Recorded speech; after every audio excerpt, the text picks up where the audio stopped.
David Vargas will kick left to right, and we are underway here in Woodward County. Ball fielded at the 15-yard line, fumbled, now picked up at the 14. Quickly to the near side to the 20, makes a move to the 23 and down at the 24-yard line. First down and 10 for the Woodward Boomers. Again, the numbers on the field, I don't know if you can see them. Yeah. You got Kevin Roach, the video coordinator. The numbers are black, they're small, and they're not filled in. So pretty hard to see the numbers. There are yard dash marks, so that makes it a little bit easier. Add to that the field, the turf on the field, the grass is about half white, half green, so it could not be any more disastrous for a play-by-play guy. Almost all of Oklahoma in a freeze warning. It will freeze tonight below 32 degrees. Well, here we go. Bunch formation for the Woodward Boomers. First down 10 from the 24. Handoff on the right side to the 25. Hit at the 27. A host of Blue Jays on the tackles. Woodward has a pickup of 3 yards on first down. And, you know, between Guthrie and Woodward, we wouldn't expect a whole lot of passing between these two squads combined tonight. No, you wouldn't. And the thing that worries you to death on a cold, windy evening on the road a long ways away from home is that really plays into the style of offense that Woodward likes to run. They're going to run that fullback dive. They're going to run all the wing tee stuff that you see with the tight ends. And they want to possess the football and play old school takeaway, keep away football from you. Hand off this time to number 5, Marlette, the junior running back. We'll get a couple of yards. So here we go on third down. Right, actually no pickup on the play. So it'll bring up third down and 7. 60 seconds gone by. Guthrie Woodward on the road for the Blue Jays. As you listen on Hot 93.7 FM, or if you watch the video on your Facebook live feed, what you'll notice is it looks similar to the flex bone. There are some differences to it, but you get motion from a wing guy.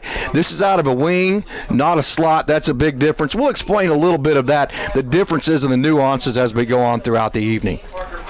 Bryce Marlette, Cole Marlette, on the carry. And then we have not much going on here. We have a fumble. Looks like Woodward able to jump on that. No pickup there. So here comes the Woodward punt team and the Blue Jay defense. Nice. Comes out nice and a three stop. Well, and you'd sure like to get good field position. We see this so many times in big games. The Blue Jays come out, play defense, get a 3 and out after a good kick cover. Offense completes the circuit of the 3 phases of the game, and you get that early momentum that Phil was talking about in the Eskridge Chevrolet keys of the game. One of the biggest differences between the flex bone and this wing tee, instead of having 2 wideouts, you have 2 tight ends, so everybody is inside the box. Cole Marlette lines up on a quarterback, and then he'll back up. He'll be the up man. Can't see the number of the punter, so we'll try to get him here in a little bit. It's a good, almost blocked by Leach. It's a nice high punt. C.J. Ward at the almost the football, and Woodward jumps on inside the 40. Nope, Guthrie got it. Gets it right back. Kel Kaufman jumps on the football, and that would have been a disaster early in this ball game, but Kel Kaufman saves a turnover. 9:35 to go in the opening quarter. Here comes Jackson Waddell, the junior quarterback in the Guthrie offense, trying to get things going, and scored a touchdown on their opening drive last week in Piedmont, but that was it. That's all they could muster. Guthrie's obviously going to spread it quite a bit more than Woodward will. You cannot get any more condensed in a phone booth than what the wing tee gives you with 2 tights and then 2 slots behind it. 3 receivers set, pistol formation. Gavin Bryson, the leading rusher for the Blue Jays, will get the first call here on first down. He's going backwards all the way past the 30-yard line. They're marking just across the 30, and so it's a loss on the first play down, loss of 6. You know, one thing we didn't talk about when you talk about the incident with Woodward before the game with the seniors saying they weren't going to play, that could have been a group of kids that these younger kids didn't really even enjoy playing with, so they might actually rally and have more energy behind the fact that they got rid of several cancers on the team, and now they can just go play free and easy. Do I have a point there? Maybe? Possibly, absolutely. 3 receivers set. Jackson looks to throw for the first time. Comes to the near side looking for Isaac Lewis. It's incomplete at the 39-yard line. The Jays quickly, just like that, will have a third down and 16 from their own 30-yard line. They need about their 46. And it's windy. You've already almost had a turnover on a punt return that C.J. Ward could not catch. You see the effects of the wind on that. And Woodward likes to bring it.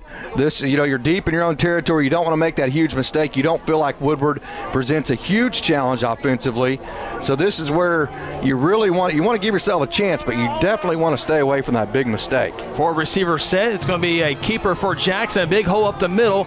Gets to the original line of scrimmage, breaks the tackle, and will have the first down across the 45-yard line near midfield. Jackson Waddell with a nearly 19-yard run.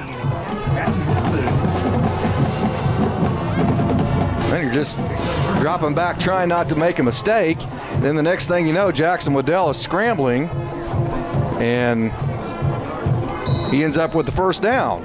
19-yard run for Jackson Waddell on 3rd down and 16. Big play for the Blue Jays. Same formation as the one before, 4 receivers. Gavin Bryson on the left side of Jackson. Gavin gets the call, hurdles one guy at midfield, stays on his feet across the 45 and down to the 42-yard line. A 9-yard pickup for the senior running back, Gavin Bryson. Now the Blue Jays have that running game going, and that's exactly, in a windy night, on a night where the ball is going to be hard and cold, that's exactly what you want to get going. You want to control the football on the ground. It takes away all of the risk as far as turning the ball over. Again, we are streaming this game live on Guthrie News Page, Facebook Live. If you do us favors, hit a share button. Let all the Blue Jay fans out there know the game is on News Page Live. Shotgun snap to Jackson Waddell across the 40. He'll get to the 35. Needed 1 yard. Gets plenty more than that. A 6-yard pickup for Jackson. And with 8 minutes to play in the first quarter, Blue Jays have their second first down. From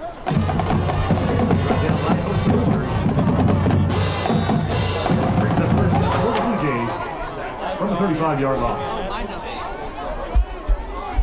That big first down Jackson got on that 3rd down play on the scramble. That was huge for this Blue Jay team. Talking about that momentum. Option. Gavin has running room on the far sideline across the 30, 25, and out of bounds near the 20-yard line. The Blue Jays are going to have the 3rd first down of this drive, and it's been a good one so far for the Jays. 13-yard pickup for Gavin, 1st down and 10. You got to think the Blue Jays are going to have quite a bit of speed advantage this evening.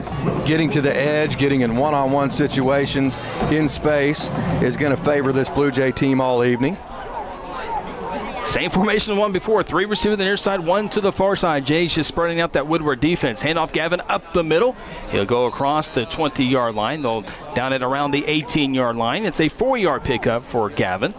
Running the ball is all about mathematics. Do you have more guys at the point of contact than the defense does? It doesn't matter if you bring in 2 tights and 3 fullbacks like Woodward does, or if you spread it with 4 wide receivers. The whole goal is to have more offensive players at the point of contact than they have defenders. If you watch OU football, you heard the announcers talk about Kansas State doing that all game long. Jackson Waddell on the quarterback keeper, a little lead play, and not much there. He gets a 2-yard pickup to the 15-yard line, so bring up a 3rd down. We'll call it about 5, maybe 6. Yeah, we'll call it 5 yards. 4 yards officially. Just because you bring more guys in the box offensively doesn't mean you're going to have a numbers advantage. So Guthrie spreading Woodward out to try to run back up the middle. 3rd down and 4, twin receivers each side. Jackson will take a look at the Guthrie sideline. Still plenty of time on the play clock, 17 seconds here in the first quarter. The one guy that gives you the numbers in the running game is the quarterback. That gives you that one extra guy in the numbers game. 3rd and 4, balls on the far hash mark. Blue Jays moving left to right. Jackson wants to throw. It's caught by Isaac. Can he get there? Makes one guy miss. Tries to move the pile. He does a little bit, I think, forward progress. Will give him the first down just before the 10-yard line. So with that, that's the 4th first down on the drive, and Guthrie can get one more first down inside the 1. Good safe plays. You run the ball up the middle. Those little quick stops. That's one of those where you drive about a yard past the sticks as a receiver. So when you come back to the ball, you still have the first down. Isaac Lewis did a great job of that, and the 3rd first down of this drive. And the Blue Jays, like Phil said in the Esker Chevrolet keys of the game, getting that early momentum, which is huge in this game. 5-yard pickup for Isaac, 1st down and 10. Ball's on the far hash mark, option play.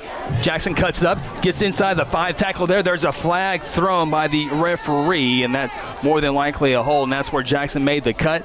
And indeed, it is a hold against the Blue Jays, so that will back them up. The first penalty of the game, it really stops a good drive here in the opening quarter for the Jays. You know, you talk about the keys. You always talk about offensively, defensively, what do you need to do? the underlying factors that are there every week, obviously, are turnovers and then penalties. You can't have them.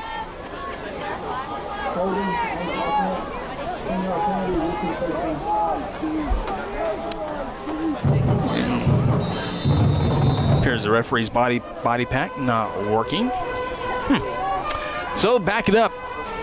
First down and 21 from the 22. Jays again need the 1 yard line. 3 receivers to the far side. Jackson wants to throw, and we have another flag, this time thrown by the lines judge on the near side. And I think this one's going to be another penalty against the Blue Jays. Gosh, and a promising drive. We saw last week with Piedmont. Piedmont did a good job from an offensive and defensive perspective. What got them was penalties and then turnovers. And just like that, the Blue Jays are doing a great job offensively, moving the ball, did a great job defensively, almost had a turnover on the punt not caught by C.J. Ward, and now 2 big penalties, 15 yards, have you now at 1st and 26. Remember, though, it was 3rd and 16, and Jackson Waddell was able to scramble for a first down. So the Blue Jays are certainly capable of getting this. 1st and 26 from the 27-yard line. Jackson takes the snap, looks to throw, wants it downfield with Isaac Lewis, has separation, dives, and cannot come up with it cleanly. Was able to get both hands on it, but when he made contact with the ground, the ball popped loose. It's incomplete. Isaac was able to get some distance between him and the defender, but it cannot be true. It's an incomplete pass. 2nd down, 26. That is one aspect of this game that the Blue Jays are going to be able, you would think at least, from an X&O perspective, to be able to bail themselves out, and that is the athletic ability on the edge. You can just single up Isaac as you see it on your Facebook live feed, or if you listen to it, Isaac is singled up to the bottom. He is the single in this gun set. Jackson comes back to Isaac and just throws it over the head of Isaac. No one had a shot at that one. Well overthrown, and now it's 3rd down and 26. From the 27-yard line, again, Guthrie needs the 1 yard line for a first down. Yeah, so you see the Blue Jays send Isaac deep on just simply a 9 route, trying to out-athlete the corner. 3 receivers to the top, and then you single Isaac, your best athlete, to the bottom. One-on-one coverage. You just throw him along and let him play jump ball. Can't quite complete it. And then you get the corner to back off. Then you just throw a little stop and try to get about 10 yards. Give yourself a better 3rd down. The Blue Jays were not able to complete either one of them. Same play, Jackson up the middle as he gets across the 20 into the 19-yard line. Win behind the back of David Vargas. This would be a 36-yard field goal attempt. David's longest of the season is 44 yards, and he is perfect on the season, 6 of 6 on field goal attempts. Again, the ball will be on the far hash mark. With the wind factor, obviously, he's going to have plenty of distance, but what wind will do, even when it's from behind your back, is it'll affect which way you kick it. Will it push it left a little bit? Will it lift a little bit, push it right? So we'll see if it affects this kick. Snap down. It's a line drive. It's not going to be high enough, and it's incomplete. And the Woodward Boomers coaching staff erupts in celebration on the sideline, trying to get their home base into it. It's a 5-minute drive. They got to the 11-yard line. 2 penalties back it up, and Woodward holds the Jays on their opening drive. So with 4:37 to play in the first quarter, no score between the Blue Jays and Boomers. You can tell that this Woodward team is not used to playing with emotions. You get a big stop, you stop the Blue Jays, and then they miss a field goal, and the only people showing emotion are the coaches on the sideline, just begging the team to show some fire. So that's obviously a trend that's happened throughout the year with them. From the 20, 1st down and 10. A little handoff play, and they're going to maybe at best get to the line of scrimmage, and that's exactly the forward progress will give. So it's going to be 2nd down and 10, 4:27 and rolling here in the first quarter. Alongside Kevin Roach, Craig Fleck, Phil Nichols, Casey Porter, I'm Chris Evans, and Jordan back in our Stillwater studio. Glad to have you on board on this Friday night. Wing T is not, it's not especially for people who are used to watching modern day football, not the most exciting for a lot of people to watch, but if you have the right wing backs and the right quarterback to pull the trigger, it can be very effective. First pass attempt for the Boomers, and it is incomplete.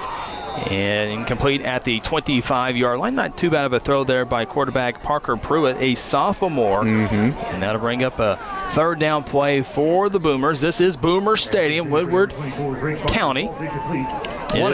senior night here as well. One advantage that the wing tee has over the flex bone is instead of having 2 slots, you have 2 tight ends that are attached to the line of scrimmage, which makes it easier for those 2 tight ends to slip out for a pass, which we saw on that little flood route that the Boomers ran on that second down play. 3rd down 10 from the 20. Pruitt wants to throw, hit as he throws it, downfield wide open, caught at midfield, and down at the Guthrie 46-yard line. He was streaking wide open, and the first big pass play is for the Boomers. Just mentioned it. You're wanting to think it's 2 slots where it makes it tougher for them to come out of the backfield or it'd be a back out read for a linebacker. No, these are tight ends. That's safety play, and when the safeties are coming downhill in this Blue Jay defense trying to play run in a phone booth, then you slip a tight end out, it makes it very difficult. 35-yard reception for Eddie Montez, and it sets up the next running play. Pick up of 5 yards. It's 2nd down and 5 just at the 42-yard line. Again, you say, well, how can a guy get that wide open? That's not a complicated passing attack. Look at both safeties for the Blue Jays. Both linebackers, both safeties, both corners, all literally inside the box. So whenever you play action that run and everybody comes up to play run, then you slip out a pretty good tight end. It makes it very difficult. Parker Pruitt with a 4-yard run makes it 2nd down and 6 from the 41, and we have a flag thrown on the far side. This one looks like it will go against Woodward as the Blue Jays, as you look across your Facebook page, the Blue Jays on the far side, Woodward on the home side. We broadcast on the home side in the press box as far as right as you can go. Indeed, a penalty against Woodward, so that backs him up 5 yards, and it'll bring up a 2nd down and 11, 3:02, 3:01 to play in the first quarter. No score between the Jays and Boomers. This is the second offensive drive for Woodward here tonight. Boomers to the line of scrimmage, which is the 46-yard line on the far hash mark. Little misdirection, toss, handoff, and the Blue Jays aren't fooled at all. Troy Branson and is that Campbell Leach on the tackle, no pickup, and so it's a 3rd down and 11. Blue Jays so far doing well on those misdirection handoffs. This is Woodward's game, though. You know, obviously you don't like the penalty if you're a Boomer fan to get you behind the chains, but with the big pass completion, what you did was you flipped field position, and when you play the game like Woodward does inside a phone booth, that's the whole game. It's field position. It's not pretty, I guess, and they know you're going to get hit for a loss. Yep. They're just counting on the big play. Well, and they're counting on like this, winning field position, get a 3 and out, and then you can go on your next drive with good field position. 3rd down and 11. They hand it off on the right side to the running back Marlette, and he just goes across the 45. Not much there on 3rd down and 11 to the 44. So we'll see what they want to do here, and then we'll bring in Blake Alexander, the junior. And see, that's what we're talking about. You didn't figure they would get real complicated on 3rd down to even try to get the 1st down. They've gotten the field position they've wanted. Now you can punt it, try to get the Blue Jays in terrible field position, play some defense, play the field position game, maybe get a turnover. That's just how Woodward plays this game. 4th down and 8. Alexander, we do believe, is the punter. We didn't get his number the first time, but we think it is. He's in short punt formation. He will punt it away. It's a high punt. Blue Jays didn't have anyone back there. It takes a big Woodward bounce. Can it get into the end zone? It will not. It dies at the 6-yard line. Then Marcellus picks it up right there at the 15 to the 20 to the far side 25 to the 30 in front of the Guthrie bench 35 40. 45 has a lead blocker at midfield, still going, and now he's going to go all the way to the house. There is a flag down. It's into the end zone, Marcellus Owens, but we will have to see what the flag is. Now keep in mind, when the kicking team, punting team touches the ball first, that is an illegal touching, but it does not stop the play. By having that illegal touching, what that means is the return team can pick the ball up and do whatever they want with it. Even if they fumble it, they still get the ball back. So if you're going to touch the ball first as the punting team, you better make sure you down it. So you can pick it up and run for a 94-yard touchdown? Absolutely you can. Now, if this flag, this may actually go back to the line of scrimmage. Personal foul. Yeah. Guthrie. Yeah, and since there is an illegal touching, this may end up being Woodward's ball because it would be a pre-kick enforcement, which means it'd be 15 yards from the 4th down spot. The yardage to the 15 yards would give them the 1st down. That is, I think that's the case. It looks like the Guthrie offense is coming onto the field. So Was it down at the 6 and then you had a penalty? I'm just trying to read between the lines here. Maybe Phil can get an explanation of what exactly happened, but hold on 1 second. We're efforting. Let's go downstairs with Phil. What I heard the official tell the is that it was a penalty for hitting a defenseless player. Evidently, one of the kids were standing there. The play was beyond them, and one of our guys came and cleaned the kid's clock. So that was a penalty. All right, appreciate that report. That's why Phil is where he's at. First down and 10 play. Jackson, just a small pickup.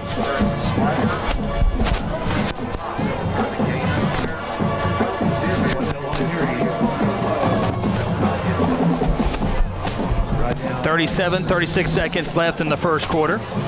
Could be the final play of the quarter. 4 receiver set. Gavin Bryce on the right side of Jackson Waddell. Jackson keeps it. A small pickup, and that could be the last play of the quarter if the Blue Jays so choose to do so. Blue Jays going back to that well again, that ride and read scheme for the quarterback. You fake the stretch, which Woodward has to sell out to because you have more speed than they do. You get them to tilt the field, and then you pull it and come back right up underneath them. It worked very well for the initial first down for Jackson Waddell. The Blue Jays have run it well tonight, but not on that play. That's the end of the first quarter. No score between Guthrie and Woodward. We'll come back with second quarter action. This is Guthrie Blue Jay football.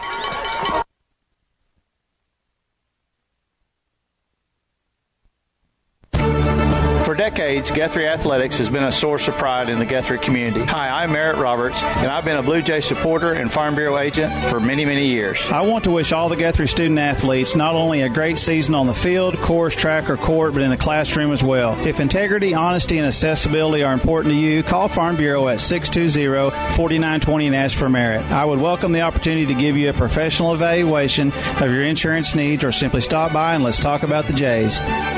I'm Brian Sturkle with Interbank. You can bank on Guthrie's home team, the banking professionals at Interbank. Our decision makers and the people who serve you work closely together to provide responsible service and personal attention. We appreciate your business and look forward to seeing our friends in Guthrie and the surrounding communities at the Blue Jay football games.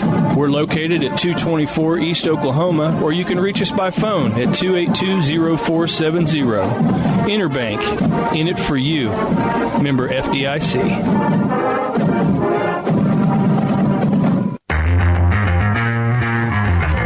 Woodward, Oklahoma.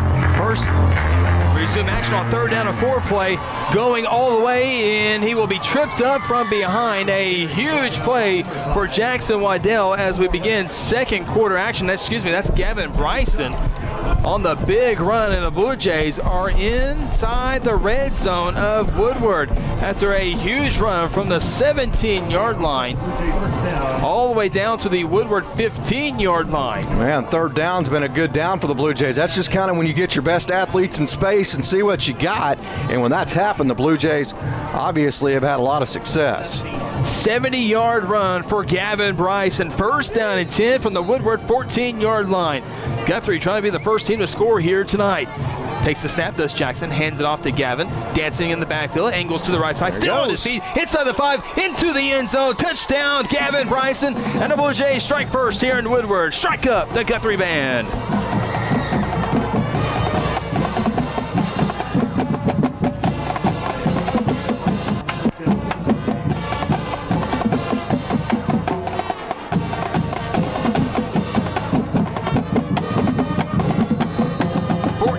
Run for Gavin Bryson, and the Blue Jays are on top 6-0.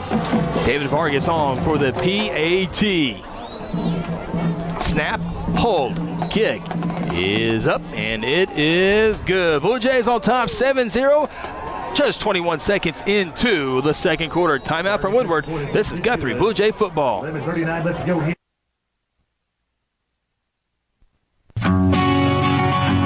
These tenders have always been my number one. Crispy, tasty, crazy delicious. They rule. Celebrate Golden Chick's golden anniversary with Golden Tenders. Pick up the $6 3-tender deal today. 3 crispy hand-battered tenders, fries or mashed potatoes, a hot roll, gravy or sauce, and a 20-ounce drink. All for just $6. 50 years. You rock, Golden Chick. Golden Chick.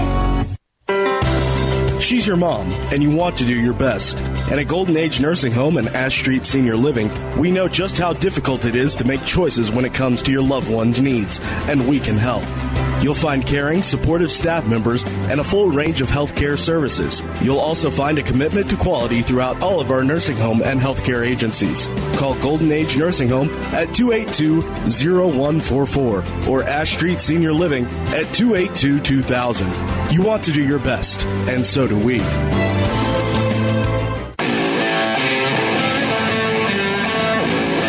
Bryson with that big run and then scores in the end zone. We'll get that here in a second as Vargas' kick moves right to left on the radio dial. Picked up by the Boomers at the 20, quickly across the 30, 35-yard line. It'd be first down and 10 for Woodward. Blue Jays go 90 beautiful yards on 4 plays. Took him just a minute 45. Gavin Bryson with a 14-yard touchdown run, but it was all set up by his 70-yard touchdown run. And that scoring summary is brought to you by our good friends at the John Vance Motors Auto Group, Guthrie, Perry, and Miami. Of course, the home base in beautiful Guthrie, Oklahoma. Been the big play for that Blue Jay offense, specifically on third down. Guthrie's had 2 of them, capped off the last one.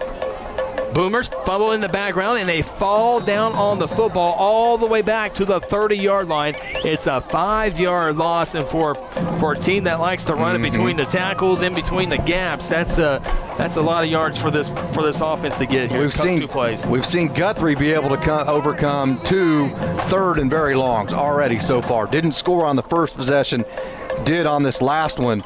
Woodward is just simply not going to be able to do that. When the Blue Jays have any inkling that they're going to throw the ball, it will be very difficult for Woodward. Second down and 15. Toss it to the running back. He's got a little space at 35, down to 40. He fumbles at the football. Looked like he was down, but Guthrie recovers. There is a flag thrown by the referee. Line judge does not signal who has it. Calling him down. Now they are calling him down. It was kind of a delay down.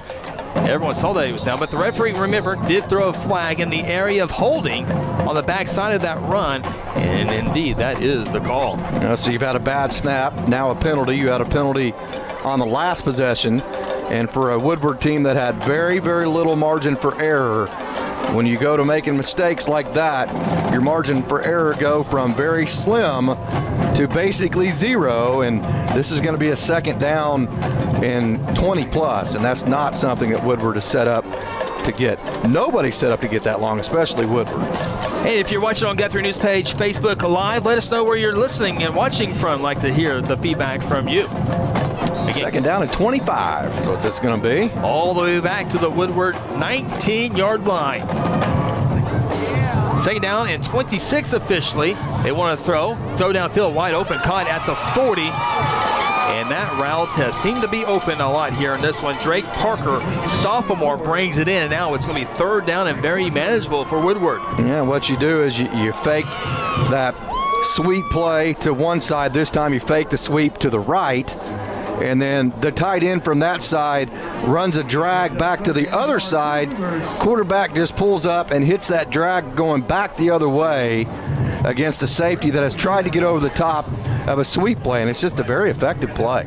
Second down and 26, they get 25 yards. So it's third down and 1 from the 44-yard line. They need the 45, does Woodward.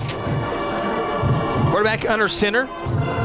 Tosses it and will not get there on third down. So Very close. Oh, they're going to get forward progress. They'll get him to the 45. I think you're going to be about a half yard shy, and I think if you're Woodward, the way Guthrie's been able to big play, if field position doesn't look like it's going to be as big of a factor as you want it to, you got to go for it. And I could not believe they pitched that ball backwards on 3rd and 1. Just turn around and hand it off to your fullback, right?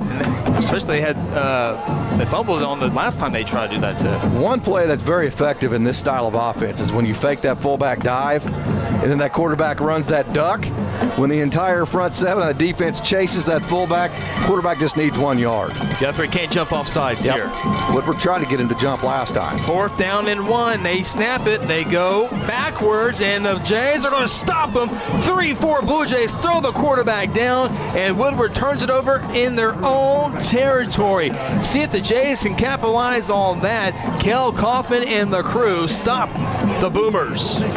Woodward had 3rd down and 1 with an offense that loves to use the fullback.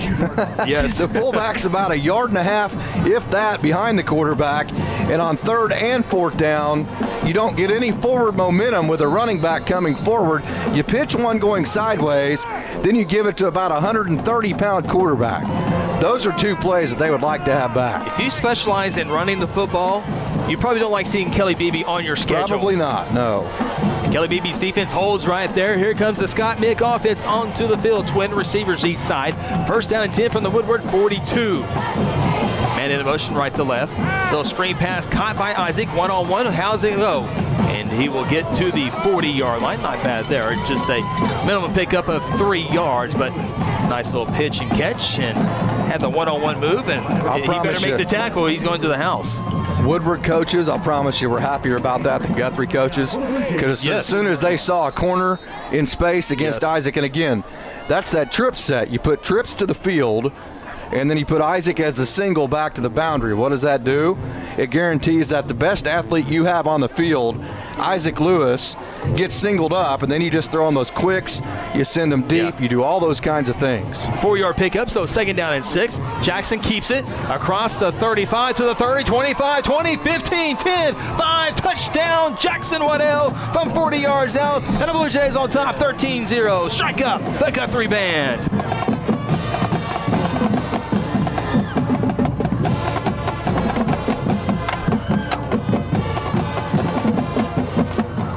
Love that song, partner.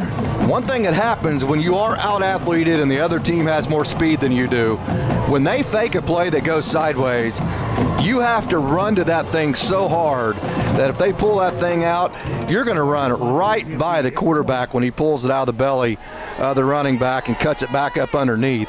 And that's happened 3 different times. Jackson Waddell to the house. PAT is good. Guthrie on top, 14-0, 8:16 to play until halftime. This is Guthrie Blue Jay football on the Hot 93.7 FM KSBI. If it has to do with cars, trucks, RVs, motorcycles, or boats, the Guthrie Tag Agency can do it all. Hello, friends. This is Chris Evans, the voice of the Guthrie Blue Jays, letting you know the Guthrie Tag Agency has a new, friendly staff that is trained and experienced and will help provide you with fast and accurate service. I know they help me with all my Pike Pass and car needs so I can follow the Blue Jays all over the state. Give them a call at 282-3873, open 5 days a week from 9 a.m. to 5 p.m. and located at 2105 South Division.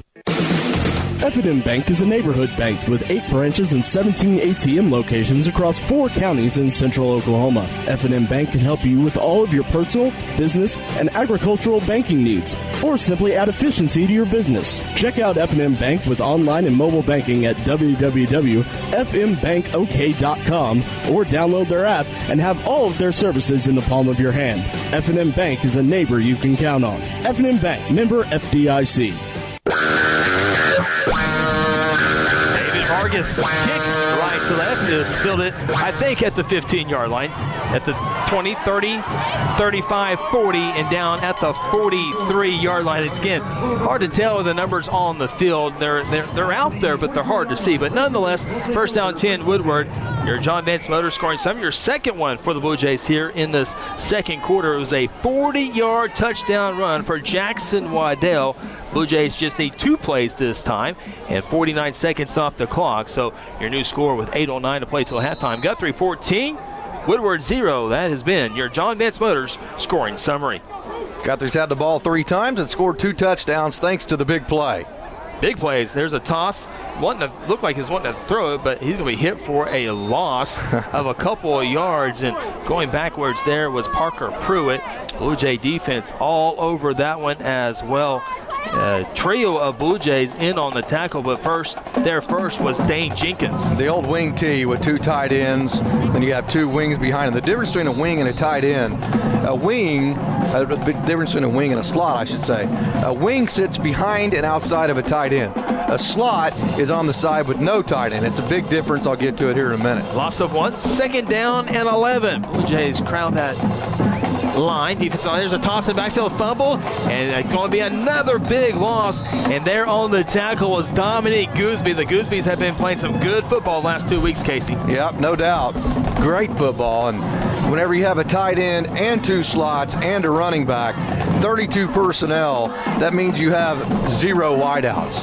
In the flex bone with 2 slots, you would at least be able to take 2 corners and spread them out and have at least only 9 guys in the box. This way, the defense literally has nothing to lose by putting everybody in the box, and you're going to have to be more creative than running quarterback sneaks, tosses, and then just throwing hots to your tight ends. Good news, loss of 12, but bad news, 3rd down and 23, and Woodward's come close to picking up these long 3rd downs. Yep. On the passing plays to their tight ends. 3rd and 23 from the 41. They're not going to pass it this time. They're going to go backwards again. Troy Branson, the linebacker for the Blue Jays. And this Guthrie defense just pinning their ears and stopping this Woodward running game. And now the punting team for Woodward will have to punt this one away with 6:27 to play and rolling in the 2nd quarter. Football is, we talk about it every week on both this broadcast, on the High School Huddle on Wednesdays. Football is not necessarily always about who has the best players. It's about the best matchups. And obviously this offense, the wing tee for Woodward, is a terrible matchup against an X&O defense of Kelly Beebe. 4th down, 25. Alexander has a block by Leach, Campbell Leach, and Guthrie's going to have it in around the 15-yard line. Campbell Leach has come close a couple times, and he finally has this one as the punter for Woodward. Casey doesn't normally get back the normal distance, and Campbell Leach makes them pay for it. Special teams sets up the offense. 1st down and 10 at the 15-yard line. You talk about completing that circuit. You just mentioned it, the special teams giving the ball back to the offense on Woodward's 15-yard line in great field position. That's because of dominant defense to this point in the game. You could not complete the circuit, the 3 phases of the game, any better than the Blue Jays are doing right now as we speak. So now here comes a confident Guthrie football offense onto the field. 4 receiver set. Jackson Waddell rolls to the right side. Lead blocker by Justin Adams. Cuts it, gets to the line of scrimmage, and then 1 yard across that to the 14. It brings up 2nd down 9 for the Jays. 5:45 in rolling here in the 2nd quarter. Blue Jays staying in that 3x1 gun set that they've had so much success with. Now, at this point, Isaac Lewis is to the top. They bring in, the Blue Jays do now, Parker Rainey at H-back. So now you have 2 wide receivers at the top and an H-back to the right to the same side. 2nd down 8. Jackson keeps it. And back to this line of scrimmage. So it's going to be 3rd down 8, no pickup for the Blue Jays. Guthrie's offense right now, Casey, about 193 yards, 186 on the ground. They're 2 of 5 passing for 7 yards. Meanwhile, for Woodward, they got 46 yards of offense, 60 through the air, minus 14 rushing. Yeah, and it's been all big plays. Yeah.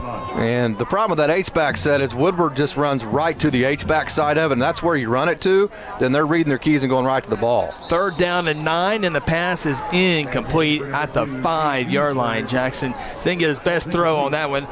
Isaac Lewis on the wheel route was coming open on that far side, but Jackson came on the inside, and now David Vargas will come on for the field goal attempt. He missed one earlier from 43 yards. Parker Rainey comes in on that 2nd down play at H-back, so Woodward, literally that's their keys. Run right to Parker Rainey, so if you run behind him, you're going to be outnumbered at the point of contact.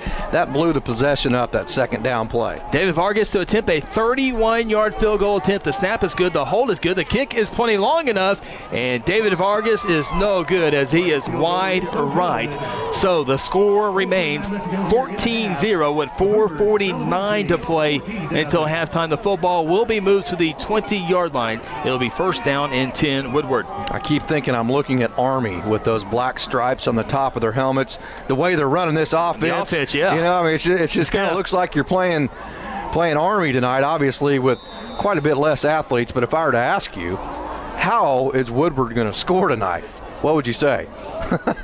Good luck. Some busted play or some pass down the field. Turnover, something along those lines. First down and 10 for Woodward. Again, wing T formation type look here. They're going to toss it to the running back, Pruitt, and he will get to the 25-yard line. Excuse me, that's Cole Marlette, the junior running back. Marlette, a good baseball player as well. And, I know the senior class for Woodward, and I don't know if part of them were some of the kids that protested, did not play to begin this game. Last year's juniors in baseball, great athletes and good kids, but they had, I know of at least 2 blow-ups in the dugout in baseball with their coach, with kids literally dropping F-bombs to their coach. So it is, that class has had problems in more than one sport for the Woodward Boomers. 5-yard pickup, second down and 5 from the 25. They're going to hand it off on the left side across the 30 to the 34-yard line. And going to be a pickup of a first down, about 9 yards for the Woodward Boomers. And clock stops for the change to move at 4:01. That play is a killer. Piedmont hurt Guthrie with it a week ago. The counter play. You've run the pitch, you've run the quarterback, and then you've run the pitch, the quarterback, then you hand it back up underneath with pulling guard and tackle on that counter, and it just makes it very tough to stop. Next play runs on the right side, getting up to the 40 to the 41. A healthy gain of about 6, maybe 7 yards for the Boomers. And they got to move here pretty quick. I don't know how fast this offense can move, but they still got plenty of time on the clock, 3:35, 3:34. This is more like what you would expect from a wing T offense. You see the misdirection, the pull scheme with the counter, then you play off that counter and come back with the wing coming back the other way. You throw hots to your tight ends. That's how the wing T is supposed to work. Second down and 4. Try it with the running back. Breaks a couple tackles as he gets to the 45. Now to midfield. Still moving the rugby pile all the way to the Guthrie 46-yard line. I think that was Cole Marlette again running the football, the junior, and he's trying to get his team and sideline pumped up. It's going to be a first down, Blue Jay territory. Clock stops at 3:05, a 14-yard pickup.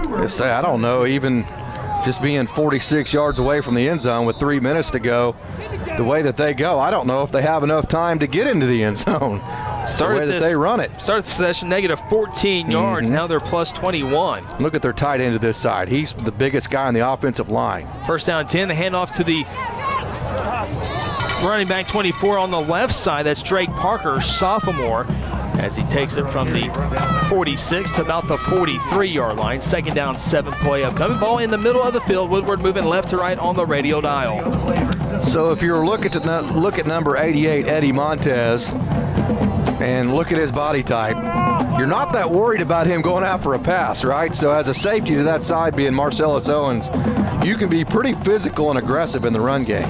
Whistles before that one. Do remember Montez had that 35-yard reception, and he just got out in the opening. There was no one around him, as we have a false start against Woodward. Again, this type of offense cannot be behind the chain. That's exactly what they'll be.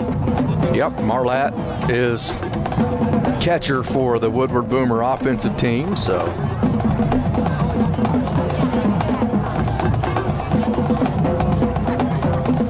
Guthrie High School, very good player, playing in the background.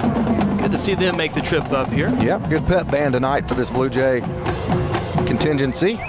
Lost on a play on the penalty, so it's second down and 12. They'll run the same play, and this one's going nowhere.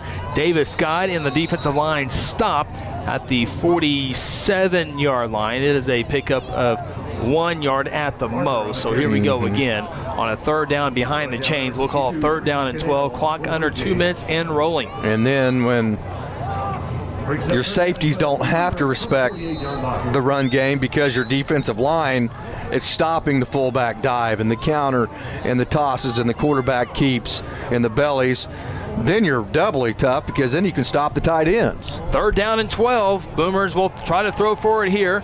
center of the field. It's intercepted by Troy Branson. He gets to the 45 and dives at midfield. Troy Branson, who's one of the 5 Blue Jays who had a pick 6 last week, has a big turnover here. Troy Branson, Jays might not get into the end zone here, but it stops Woodward from getting into the end zone with 1:24 to play until halftime. Well, we saw this last week. Piedmont tried to score right before half, and what they ended up doing is they scored twice for the Blue Jays, and that was the beginning of the pick 6 fest a week ago. The Blue Jays ended up with 5 of them, ended the game with it, and Woodward just with another interception here. Now Guthrie in good position where they can attack. They have all 3 timeouts, too. Jackson short hops Isaac Lewis. That pass not close. Stops the clock with 1:19 to play in the second quarter. Guthrie has 3 timeouts. Woodward also has 3 timeouts. The goal of coaches before a first half is to get to midfield with right around 1 minute to go. And the reason is that reduces your risk. In case you make a mistake, the other team you don't feel like would have enough time to take advantage of that mistake with the field position they would have. Blue Jays are in that perfect scenario as we speak. Twin receivers east side. Jackson wants to throw. Second down and 10. Goes downfield. Has Isaac Lewis open, and they cannot connect at the 25-yard line on the far sideline right in front of Phil Nichols. And Phil, is the weather a factor out there? The team, guys are going up and down the field. Surely they're warmed up. Yeah, I don't think the weather's a factor. You just got to catch the ball. And if you look, and I said it in the weather conditions for the game, look at the flag now. There is literally, is the flag deceiving right now, or is there no wind on the field? Guys, it's completely laying down completely. We said it was going to happen right around halftime, and it's pretty much happened that way. So this Blue Jay team that wants to open it up way more than Woodward, you would think that would play into the Guthrie's favor. Third down and 10 from midfield. Jackson, the throw for the 3rd time in a row. Caught by Isaac, a yard shy of the first down. It's close, a little bit close. A pretty good mark there. Yep. 102, 101. I think you let this go down, call a timeout with 1 second to minimize the risk, and then you go for it. And I say that because Woodward gives you no threat offensively if you don't get it to go score for themselves. 4th down and 1. Jays line up to go for it. Jackson trying to get it off sides, and the timeout was taken. Play clock's not working. Yeah. And the clock's still moving, though. So yeah, they're going to have to stop this and add more time to it. They'll have a manual clock, and then Guthrie will call a timeout with 1 second. Reduce as much time on the game clock as possible. Then I do think the Blue Jays will come out of this huddle and go for it on 4th down. Phil, would you agree with me? Just simply because you've seen it from field level. Even if you don't get it, Woodward poses no threat to score for themselves, so why not go for it, right? As we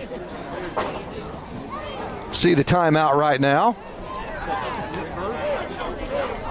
Stay tuned. Coming up here in 27.4 seconds of game time, we'll have the Golden Chick halftime show. We'll have scores from around the state of Oklahoma.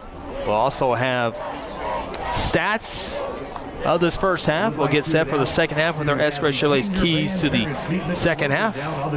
All coming up on the Golden Chick halftime show. So about to resume action here. It's 4th down and 1. Guthrie on top, 14-0. 27.4 seconds to play here in the second quarter. Week 9 of high school football season is here. There's many games across the state of Oklahoma playing for district championships. Of course, the Coyle Blue Jackets found out on Monday Thackerville had to forfeit their game, so Coyle's not playing tonight, so they're crowned district champions, and we'll get ready for it next week as well. But Coyle Blue Jackets are the district champions. Crescent just a game away from being district champions as well. So here we go. 4th down and 1 with 4 receivers in the formation. 3 on the near side, 1 to the far side. Jackson takes the snap, options it off to Gavin. 1st down and more across the 40 to the 35, cuts to the 30, and down to the 29-yard line. Clock stops with 20 seconds for the change to set. Even though the clock does stop for the change to set, you would lose way too much time by either clocking the ball or calling a play. And having 3 timeouts left, you use one here, and you won't be able to run enough plays to need that timeout back. So you save the time, call the timeout. Great strategy. I did think that the Blue Jays would come out of that timeout and run it, and not necessarily because they thought they could get it, which I'm sure they did, but more so for the simple fact that, and we hit on it whenever we were talking about it, because even if the Blue Jays didn't, I don't think the Guthrie coaches felt any threat of Woodward with 39 seconds coming back and scoring for themselves. So I think I think that was an absolute no-lose situation. You play the odds, you get the first down, you pitch it going to the right. Jackson Waddell, a right-handed quarterback. You get the first down, you get into space, you get into the edge, and you outrun the Woodward defense, and you get the first down. So, Phil, take a couple shots downfield. Yeah, I think you take a couple shots, see what happens. Also, you might take a shot, or you might just do a quick pick to Gavin, see if he can break another one, and then take a shot. We'll see here. Big plays already for the Jays. First down and 10 for Guthrie. Jackson throws up, looking for the far side in the end zone. Incomplete. Almost intercepted. Pass intended for Marcellus Owens right in front of Phil there, and it was one-on-one, Phil. Yeah, I mean, Marcellus had a chance to make that catch. It would have been an amazing catch. Very good coverage by the number 5 kid for Woodward, but the ball was right where it needed to be. Just great coverage. Do that 2 more times? Yeah, there's 2 keys. I think you do it to Isaac. Isaac's a little bit better jump ball guy, and the reason why I say that is there's 2 keys to catching a jump ball. One is you got to high point the ball. You got to time it to where you catch it at the top of the flight, and then you just got to simply want it more than the defender. Isaac's one-on-one on the far side. Jackson looks to the near side, though, looking for Marcellus, center of the field, and it is caught. Touchdown! Marcellus Owens and the Blue Jays are on the board. 30-yard touchdown reception. Strike up the Guthrie band.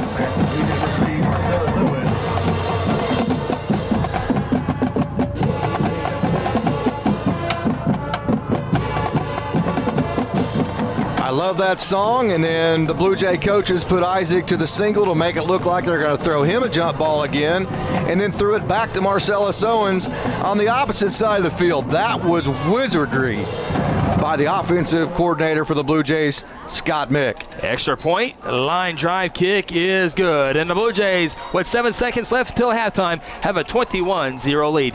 Timeout from Woodward, Oklahoma. This is Guthrie Blue Jay football. Looking to go inside Blue Jay athletics? Log on to GuthrieSportsPage.com and get all the information on all the Blue Jay events. GuthrieSportsPage.com is your source for all Blue Jay information. Visit the ever-growing SoundCloud page and listen to pre- and post-game interviews, player spotlights, and complete game recaps. GuthrieSportsPage.com provides a link to listen to the Blue Jays streaming live over the World Wide Web and has pre- and post-game stories for your reading enjoyment. GuthrieSportsPage.com, your source for all Blue Jay information. This is Craig Fleck. Stay tuned after the break when Phil Nichols will join me for first half stats and more on the Golden Chick Halftime Show. Sonic has every slush flavor someone could ever want. This is basically slush headquarters. Where sour blue raspberry plans world domination. Well, not if Lemonberry has anything to say about it. Oh, Lemonberry, you're already sour. Come to the sour side. Never. I'll never join you. Refreshment just got colorful with new slush flavors like blue raspberry made with Nerds candy. And start your day with the 99-cent morning drink stop. Sonic at I-35 and Highway 33. This is how you Sonic. David Vargas to kick off for the Blue Jays, right to left, a little sky kick, center of the field. It is fielded. Here comes the return by the Boomers, coming to the near side, to the 40-45, and tackled at the 49-yard line.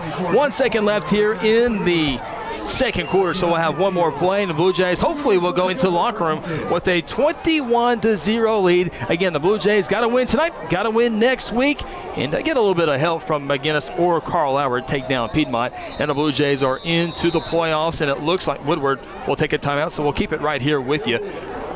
It looks like Woodward, Ardmore, if Ardmore takes care of business and Ardmore doesn't have to, they can get some help if Altus loses tonight. Altus playing Lawton MacArthur.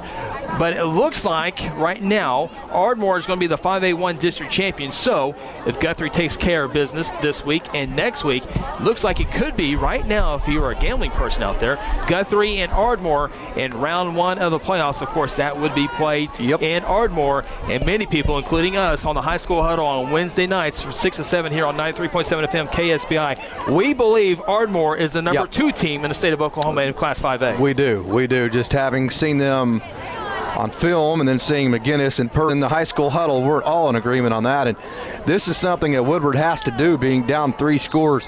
They've got to figure out a big play, and they have not been able to generate. They don't have the foot speed to do it. You'll see every kind of safety deep here that the Blue Jays can have. So the Boomers with 1.4 second to play here in the second. We'll see if they take a knee or simply want to, well, they do want to throw the football in a little hook and lateral, and Blue Jays not fooled with that, although it would be a nice gain to the 41-yard line, pickup of 7 yards, and we have made it to halftime. It's been a good first half for the Blue Jays. It was a great second quarter, 0-0 after first quarter, and then the Blue Jays erupt for 3 touchdowns and go into the locker room on top, 21-0 here in chilly Woodward, Oklahoma. Take a time out. We got a few commercials to get to, and then we'll dive into the Golden Chick halftime show. Scores from around the state of Oklahoma, stats of the first half, and keys to the second half, all coming up here in a matter of moments. Halftime score, Guthrie 21, Woodward 0. This is Guthrie Blue Jay football on Hot 93.7 FM, KSPI.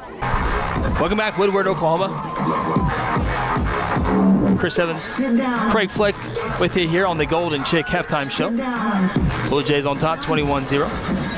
Craig, a little slow start offensively, but it's a little second quarter for the Blue Jays. Absolutely, as we look at the offensive numbers, and it is a big difference for the Blue Jays from last week. As we look here, Blue Jays 243 yards of total offense, 45 of that through the air, 4 of 11 passing. Blue Jays 27 plays, 9 yards per play for the Blue Jays. The Woodward Boomers 95 total yards on 24 plays. They're averaging about 4 yards per play. About a yard more than the Blue Jays would like, but still, Blue Jays managing to keep the Boomers off the board. Like I said, Blue Jays 4 of 11 passing, 11.3 yards per reception. 1 touchdown, no interceptions. That touchdown coming right there at the end of the first half. 7 seconds left, going to Marcellus Owens in the back of the end zone. Jackson Waddell, of course, no touchdown passes last week. However, gets on the board with a touchdown pass for the first time in a couple of weeks, I believe. So that'll be a big confidence booster. A very good game for him so far. Rushing the ball, Blue Jays 198 yards on 16 attempts. That's 12.4 yards per carry. Of course, a couple big runs from Jackson and one from Gavin as well. Gavin very consistent on the ground for the Blue Jays. Looking at Woodward, breaking down their stats, 66 yards throwing the ball, 3 of 5 completions. That's 22 yards per completions. No touchdowns and 1 interception. That one coming right there at the end of the second quarter led to the Blue Jay touchdown. Woodward Boomers have rushed for 29 yards on 19 attempts, 1.5 yards per carry, well below their season average and well below what they need to do to be successful. 3 penalties for them for 20 yards, 2 penalties for the Blue Jays for 15 yards, so not much difference there. The Boomers have however, led in the time possession battle, and pretty significantly, almost a 4-minute advantage in time of possession for the Boomers. Blue Jays yet to attempt a punt on this first half. Blue Jays 9 first downs. They were 3 of 6 on third down, 1 of 1 on fourth down. That one coming on the last drive of the half. Boomers have 4 first downs, 1 of 6 on third down, 0 of 1 on fourth down. So the Blue Jays doing good at winning on third and fourth down in this ball game on both sides of the football. Leading rusher for the Blue Jays was Gavin Bryson. 8 carries for 118 yards. Already at 100 yards is Gavin Bryson in that first half, including a touchdown, 14.8 yards on the ground. Jackson Waddell, 8 carries for 80 yards. He's at 10 yards a carry.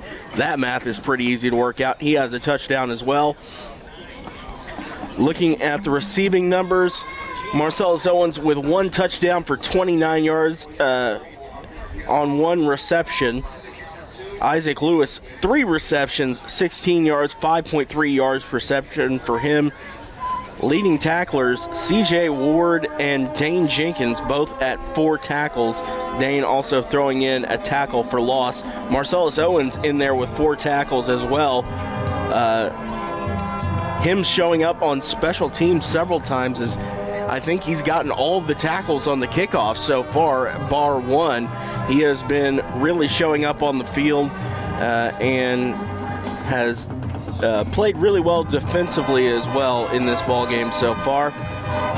Troy Branson had the interception, and Campbell Leach had the block punt, and those were big momentums for the Blue Jays. Absolutely. One led the points, one stopped the drive for Woodward. And you look at those big runs by Gavin Bryson. He had a 70-yard run, his first big 70-yard run that led to then a 14-yard run for a touchdown. Then Jackson Waddell had a 40-yard touchdown run as well. And he also had a big conversion. I think it was 3rd and 26. And Jackson Waddell runs for 30-plus yards to get the Blue Jays a first down on their first drive of the ball game. That was a big run as well. So the Blue Jays have come up big when they needed it, but this is a big boost for them offensively to turn around statistically. The big stat is the scoreboard. Guthrie in the locker room on top, 21-0 over Woodward. This is the Golden Chick halftime show. We invite you to go out to Golden Chick. They're open late tonight, and they open early tomorrow morning. And Golden Chick, Lula, and the crew out there do a great job just off of Highway 35 on Highway 33. You can't miss it. It's one of the biggest producing Golden Chicks in the nation. And they have recognized Lula for the great job that she does. Of course, her customers in Guthrie know all about her. Then you add in the highway traffic. It's just a win-win-win when you talk Golden Chick, and they are proud sponsors of not only Guthrie Football, but Guthrie High School Athletics. They are big sponsors for the Langston University Lions as well. So go see Lula and Golden Chick, great sponsors. And if somebody's out there right now and wants to go pick up some rolls and bring them up to Woodward, we would be happy to take that. So just go ahead and make that 2-hour trip. They would make it by the time we got off the air. Be sure to keep them warm. Absolutely. Put them in a thermos or something. We'll consume them happily. All right. Again, halftime score: Guthrie 21, Woodward 0. Timeout on the Golden Chick halftime show. Golden Chick halftime show rolls on here at Woodward, Oklahoma. Phil, did you see what I did there? I saw what you did there, Chris. It was very creative. I give it a 9 out of 10. That's good radio. Down on the field is Phil Nichols over commanding the camera. Boy, he's doing a great job, too. Kevin Roach, Craig Fleck on the stats, Casey Porter to my right. I'll take Chris Evans. I'm Chris Evans here on Hot 93.7 FM, KSBI. Jordan back in our Stillwater studio. She's keeping a close eye on me, keeping me in line. We appreciate her staying with us here on this Friday night. She's also with us every Wednesday night when we have the high school huddle as we talk high school athletics from 6 p.m. to 7 p.m. And here's some of the things we're going to talk about, especially in Class 5A football. It's Lott MacArthur at Altus tonight. Now, Ardmore is rooting for MacArthur. Of course, Ardmore's taking care of their own business, but Ardmore is rooting for MacArthur to beat Altus, because if MacArthur beats Altus, Ardmore is the district champions in 5A District 1. Of course, we know Carl Albert has already won district in 5A 2. But right now in Altus, Oklahoma, MacArthur has a halftime lead over the Altus Bulldogs, who's lost just one game. Score there is 15-10. In Del City tonight, they are hosting El Reno. El Reno 4-4, and Del City last reported to have a 7-0 lead. 5A 3 football. Shawnee in Durant tonight. Durant just 2 wins on the season. Shawnee has 5 wins on the year. And last score reporting Shawnee Wolves 21, Durant 7. Mentioned Ardmore earlier. They're in Duncan tonight, and they have a halftime lead of 14-7 over the Duncan Demons. And a game for number 2, number 3 in District 5A2. Again, Carl Albert is going to be the king of 5A2. So it comes down to McGinnis and Lawton Ike for that second spot, who would host a playoff game. And at halftime, it's Bishop McGinnis 21, Lawton Eisenhower 0. So, Phil, right now, we thought Lawton Eisenhower might have the athletic advantage. They have the best football player on the field, we think, in R.J. Fisher. Many would argue for Dominic Richardson, the running back for McGinnis, but right now it's the Irish 21, Lawton Ike 0. Yeah, and we talked about that on the show last Wednesday, and we did. We thought they had the more athletic overall skill kids, but we also all said But yes. McGinnis expects to win. McGinnis has that swagger. They've been there. They've done that. So I think we all picked McGinnis to win the ball game, but there's no question. It was a consensus that Ike has the better skilled kids. McAllister looking for their first win of the year. They are 0-8 in Philly. It has been an ugly 0-8, but in McAllister, Oklahoma, they have a 10-0 lead over Glenpool. You know, you always root for every team to win at least one game, right? I mean, it's a lot of hard work through the summer months, off season, to go in there and not get one W. So even Deer Creek? No, we want them to go 1-10. But if as soon as we start talking about Deer Creek, your microphone goes in and out. Don't do that again. Oh, sorry, that's karma. But anyway. And by the way, I did find out I have one client from Deer Creek. You pointed that out to me last week. But anyway, you want to see every ball club get a victory. So hopefully the McAllister kids can get on the win column tonight. Of course, that is McAllister 10, Glenpool 0. I think that's all the 5A scores. Collinsville and Claremore is tied 7-7, that game at halftime. We'll jump up to 6A Division II football, and a big one here for Stillwater tonight. That game's in Stillwater. Right now, in the second quarter, last reporting, Pump City 25, Stillwater 18. Whew. Booker T. Washington and Bixby playing for a district championship in Bixby tonight. Booker T. Washington trying to stay undefeated. They lead in the second quarter 21-0 in 6A Division II. Right now it's looking like Booker T. Washington, Lawton, and Midwest City. Anyone else is trying to upset one of those three teams. Yeah, there's no doubt about it. I think most people would agree with that exact order. So it'll be interesting to see what happens the rest of the way, but it sounds like the ball game to watch right now is the one of Stillwater. Yeah, 25-18 Pump City with that lead there. You sure they're not playing basketball? 25-18. In Midwest City, Enid is there tonight at halftime. Midwest City 21, Enid 12. Ponca City's in Norman tonight. Norman with a 14-7 lead. And the team over between Guthrie and Edmond North, Phil? Yes. Okay. We don't want your microphone to break up. Their mascot's called the Antlers. Yeah, are they losing? They are 27-7 at halftime to Choctaw. That's really too bad. I've seen Choctaw in person. Coach Bennett and I have, and Choctaw is very good, very talented on the offensive side. Muskogee, Rafe Watkins led Ruffers, number 8 in 6A Division II, hosting Sapulpa. Score there 17-7. And last night, who's winning? Lawton. Muskogee. Not Sapulpa. Okay. Yeah, not Sapulpa. Muskogee's. I guess that's I just wanted leave it up to your statistician to know exactly what the stats are here. I just wanted to make it clear to everybody at home. Hey, Phil, I thought it was pretty clear. Phil, is the state of Oklahoma sleeping on Muskogee? Coach Watkins and that crew? It just doesn't seem like they're generating any kind of interest by anybody, are they? Well, no, but I think a lot of that has to do with the 14 starters they graduated last year too, though. But to your point, you can't sleep on Watkins. I mean, he's won too many big games and won too many championships. He'll have them ready when playoffs. And has anybody alive ever seen a Muskogee team that wasn't talented? Yes. I don't care if they did lose 14. That's exactly right. Yeah. They've always got freaks on the field. And in every sport, basketball, wrestling, whatever it is, Muskogee's going to have somebody who can play it. Have you seen a bigger? We use the term freak in a positive way, meaning just an absolute specimen of a human being, somebody who's obviously very well taken care of their body. Have you seen a bigger, we'll call them freaks, than those two defensive ends for Midwest City? No, they look like Division I players right now.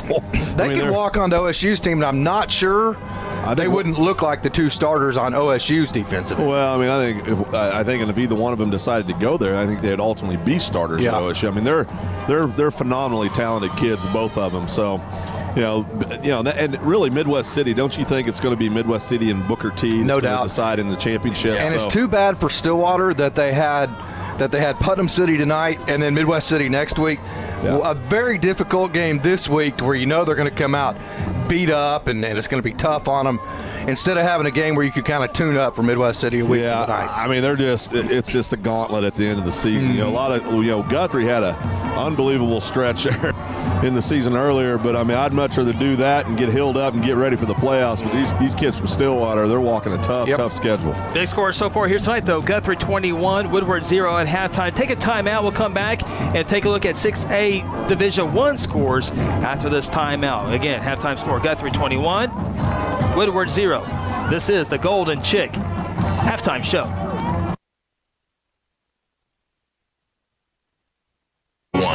Crispy, tasty, crazy delicious. They rule. Celebrate Golden Chick's golden anniversary with Golden Tenders. Pick up the $6 3-tender deal today. 3 crispy hand-battered tenders, fries or mashed potatoes, a hot roll, gravy or sauce, and a 20-ounce drink. All for just $6. 50 years. You rock, Golden Chick. Golden Chick. This is the Golden Chick Halftime Show. John Vance Auto Group is proud to be a sponsor of Guthrie High School football. We're all about Guthrie and the people who live here. It's all true started with looking at our competitors and watching some of this, what I call geeky advertising that is not true. Our it is true deal is the fact that when we tell you something, it's really true, everything we do. And the people that talk about us and the things that you're told by your neighbors, believe it, we do take care of our customers. John Vance Auto Group.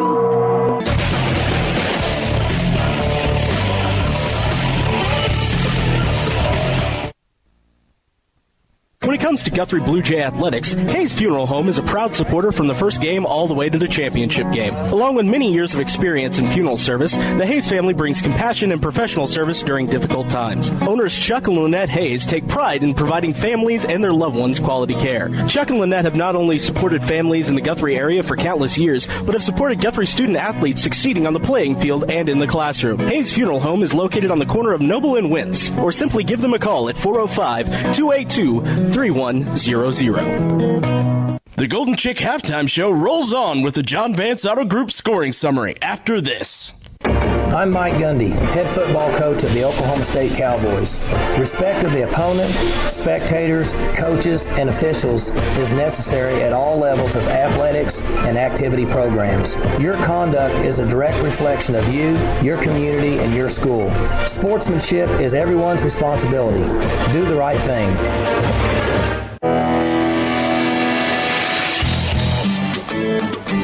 Golden Chick Halftime Show continues along with Phil Nichols, Craig Fleck, Casey Porter, Kevin Roach. I'm Chris Evans and Jordan in our Stillwater studio. Guthrie Blue Jays on top of the Woodward Boomers by a score of 21-0. We're just a few minutes out from the kick of the second half. And as promised, let's take a look at some 6A scores real quickly here. Then we'll get to our Eskridge Chevrolet's keys to the second half. In Yukon tonight, Edmond Santa Fe and the Millers are tied 10-10. A good one in Westmore. Jinx is there. It's 14-14 at halftime. Norman North all over Edmond North. They're trying to get to the locker room. Norman North on top 31-0. Norman, mentioned earlier, leads Ponca City at halftime 14-7. Mustang last night shut out Southmore 28-0 when the starting quarterback transferred to Newcastle. The backup quarterback transferred to Yukon. The offensive coordinator went to Newcastle, and top receiver went to Newcastle, and they had 3 more transfers on top of that. So Southmore was one of the big dogs in 6A. Now they're looking like they're getting ready to go 0-10 on the season. At halftime, Tulsa Union leads Pump City North 27-3. And Owasso tonight, they lead Moore by a score of 28-0. And also last night, Broken Arrow took it to the Edmond Memorial Bulldogs by a score of 49-7. Now, real quick, can you explain to me how Coyle and Thackerville end up in the same district? It is kind of crazy. Of course. I mean, that's a haul. I mean, that's nearly Texas. That's 30 minutes past Ardmore. Yeah, I mean, you're 2.5 hours plus. You're about 2 miles from the Red River. Absolutely. When you hit Thackerville. Of course, Coyle is your district champions in Class C football. Take a time out when we come back. Keys to the second half brought to you by Eskridge, as well as our Mercy Health Report and the kickoff of the second half between Guthrie and Woodward. This has been the Golden Chick Halftime Show. Hey, Blue Jay fans, Eskridge Chevrolet is a proud supporter of Guthrie High School sports. This season, Eskridge Chevrolet at I-35 in Guthrie is cheering you the whole way and will help you score a game-winning deal in getting the new or used vehicle that you need. Don't worry about your credit history. Eskridge Chevy can get you approved. Come see us at Eskridge Chevrolet, just a short drive to I-35 in the Guthrie exit on Division Street. Call 1-800-NEW-CHEVY or visit EskridgeChevy.com. Sometimes you need immediate care and can't get in to see your doctor during regular hours. With Mercy Convenient Care in Guthrie, you can walk in without an appointment and get the medical attention you need at a lower cost and with shorter waiting time than your local emergency room. The Mercy Convenient Care is located at 2919 South Division. For any concerns, call 405-282-6301. Services are provided by Mercy Hospital, Logan County. Choose Guthrie. Choose Mercy. The Golden Chick Halftime Show continues. Coming up next, we get you ready with the Eskridge Chevrolet keys to the second half, as well as the Mercy Health Report. These tenders have always been my number one. Crispy, tasty, crazy delicious. They rule. Celebrate Golden Chick's golden anniversary with Golden Tenders. Pick up the $6 3-tender deal today. 3 crispy hand-battered tenders, fries or mashed potatoes, a hot roll, gravy or sauce, and a 20-ounce drink. All for just $6. 50 years. You rock, Golden Chick. Golden Chick. Woodward, Oklahoma on a chilly night. Glad to have you on board. Hot 93.7 FM KSBI. We are streaming this broadcast with video on Guthrie News Page Facebook live. On the Blue Jay Broadcasting Network. Would that be correct? Blue Jay Sports Network, whatever it is, Phil. But let's real quickly, as Woodward's getting ready to kick this ball off, what are your keys for the Blue Jays to secure this win with your Eskridge Chevrolet keys to the game? Well, don't give up any big plays and just protect the ball with the 21-0 lead. That's really all we need to do. A game like this, there's not going to be a lot of opportunities for Woodward, so just protect the ball, no stupid plays. We'll get out of here. Control the clock? Yeah, don't get bored. That's my number one. Eskridge Chevrolet keys the game. You know, offensively, you watch all this film on Saturday, you put in this elaborate game plan, then you show up and your top 3 plays are working. And you're thinking, well, we haven't got to this, we haven't got to that. We put this in this week, you look good. Don't do it. Just keep running those same 3 plays.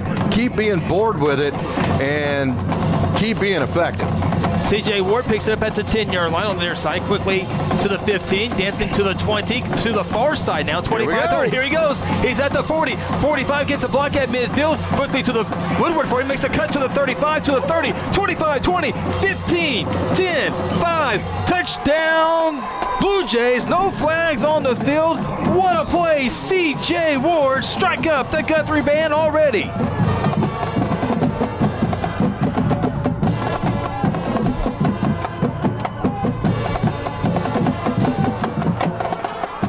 I love that song, and I love the fact that C.J. Ward, we've said it all year, is electricity on a football field. You never know what's going to happen. He almost fumbled the first punt of the game and then ran about 225 yards to get 70 yards. Golden goalpost for the Blue Jays to take control early here in this second half. Extra point is good. 28-0 on a 90-yard kick return for C.J. Ward. And just like that, timeout from Woodward. This is Guthrie Blue Jay football on Hot 93.7. At Terra Insure Group, you'll be helped by lifelong Blue Jay fans, Jason Herzl, Dennis Oakes, and Seth Robbins. They aren't limited to any single provider. They'll work with you to find the carrier and the plan that fits you best. Terra Insure Group is an independent insurance agency specializing in home, auto, and commercial lines of insurance. Call Terra Insure Group at 293-4880 or stop by at 2403 South Division or visit them online at tigok.com. Terra Insure Group, insuring your world. If it has to do with cars, trucks, RVs, motorcycles, or boats, the Guthrie Tag Agency can do it all. Hello, friends. This is Chris Evans, the voice of the Guthrie Blue Jays, letting you know the Guthrie Tag Agency has a new, friendly staff that is trained and experienced and will help provide you with fast and accurate service. I know they help me with all my Pike Pass and car needs so I can follow the Blue Jays all over the state. Give them a call at 282-3873, open 5 days a week from 9 a.m. to 5 p.m. and located at 2105 South Division. Well, my Eskridge Chevrolet key of the game is get off to a quick 18-second start in the second half. Absolutely. The Eskridge Chevrolet keys of the game, make sure C.J. Ward fields it and make sure he touches every blade of grass on the football field, because you know when that happens, it's happening. Electricity has sparked, and C.J. Ward to the house. Woodward from the 6-yard line now to the 20, 25, 30, 35, and down at the 39-yard line, brought down by the kicker David Vargas. Having a great season for the Blue Jays this year. Well, Casey mentioned C.J. Ward ran 225 yards, but officially 90-yard kick return to begin the second half. And Phil Nichols, that's your John Vance Motor scoring summary. But Blue Jays have had a lot of great success special team-wise over the years here in Woodward. Yeah, you go back to the 07 year. We were talking about this earlier. I think we were up 28-0 in 07 before the offense ever got on the field. Josh King, DJ Hughes, Clayton Smith, everybody got in the action. Absolutely. C.J. Ward adds his name to that list. It's now first down and 10 for Woodward from the 39-yard line. It can be a handoff to the near boundary, 40 to the 45-yard line. They're going to mark him out of bounds at the 46, so it's a 6-yard pickup for the Boomers. And Phil, while we got you real quick, hopefully it was a good first half when we talk about the Mercy Health Report. Yeah, Mercy Health Report. No new injuries to report. Everybody's in good shape. Did find out a little news. Number 37 for the Blue Jays, walk-on 2 weeks ago, shows up, says, Coach, I want to play football. He said, boy, you look like a kicker. Gave him some orange cleats, gave him number 37. We got a second-string kicker on the Blue Jays sideline. I was wondering who that was. I thought Nate Lewemino had made an appearance back for Guthrie. Second down and 3 for the Boomers after a 7-yard official pickup from the 46-yard line. Run on the right side and maybe one more yard to that, so Woodward will have a third coming. We're just 10:45 to play here in the third quarter. Guthrie had a 21-0 lead, but C.J. Ward took a 90-yard kick return to the house. Guthrie leads 28-0. Here is my secondary Eskridge Chevrolet keys to the second half. Very experienced officiating crew, 28-0, not a deficit you would think that Woodward could come anywhere close to overcoming. First of all, they can't score that much. Second of all, they can't stop Guthrie even if they do. Experienced referee crew, no flags, right? Absolutely. And then experienced coaches. Coach Hickson on the Woodward side had a lot of success at Perry. And then obviously the great coaches at Guthrie. No forward passes and incomplete passes, right? Let's do that here for the second half. Third down and 2. Woodward runs for it, and they have a big play here. Could be a big one. They're at the 40 to the near sideline, 30, 20, stiff arm, 15, and finally brought down by Marcellus Owens in around the 10-yard line. So Woodward will have it. It looks like they're marking at the 11, so it's going to be first down and 10 as the Boomers trying to get onto the scoreboard for the first time here. And real quickly, classmate of mine, Chris Friend, commenting on Guthrie News page Facebook, Chad Mead is going to run through that tunnel. Of course, Chad Mead, one of the big names here in Woodward. Chad Mead, I do believe, hit the Logan County Courthouse one day. We were both there. Playing baseball, Oh, my gosh, he hit it over the trees. I still think that ball's going. Big left-handed hitter and pitcher and went to OU. Hand off on the right side for the Boomers, and it's going to go across the 10 to the 9. Just a small pickup for Woodward. Second down coming up. He is the guy that everybody that plays for Woodward that's any good gets compared to, right? Chad Mead was an absolute stud for the Woodward Boomers. Got a lot of people watching this game on Guthrie News page, Facebook Live. Tune in as well. Let us know where you're watching from. By the way, next time I talk about Woodward not being able to score and all that kind of thing, just hit me on the shoulder and tell me to be quiet, right? Phil's muted, right? Because he just had some ugly words about you. Yeah, I'm sure he did. My bad, guys. Let me reverse and talk about how all this, they can score at will, right? Second down and 9 for Woodward from the 10-yard line. Look to throw it here, and it's almost intercepted, nicely broken up by the Jays. And who's that? Is that Hector Gooseby? It is Hector Gooseby. Did a good job of knocking that one away. I thought might be able to pick up an interception. Of course, when you saw 5 last week, 1 tonight, you think every pass is going to be intercepted by the Blue Jays. But now it's third down and 9 from the 10 for Woodward. Woodward has the toss. They have the quarterback duck. They have the belly play with the fullback and the counter. 4 run plays. And then they have the sprint out pass and then the Y hot. 2 pass plays. That's pretty much it. It's not complicated when you're talking about the wing tee. It's just harder to stop. Third down and 9 again. They'll run for it up the middle, and again, not much there, but this obviously, Casey, is 4 down territory. Maybe 1 yard at most, so you're looking at third down and 8 for the Boomers. Yeah, you're trying to get 5 or 6 of it to set up a more manageable fourth down. And to do that, you're not going to be able to get 5 yards on a third down play against the Kelly BB defense. You're going to have to get way more sexy than just handing it off on an inside zone to your fullback, and they are going to try to get points on the board with a field goal.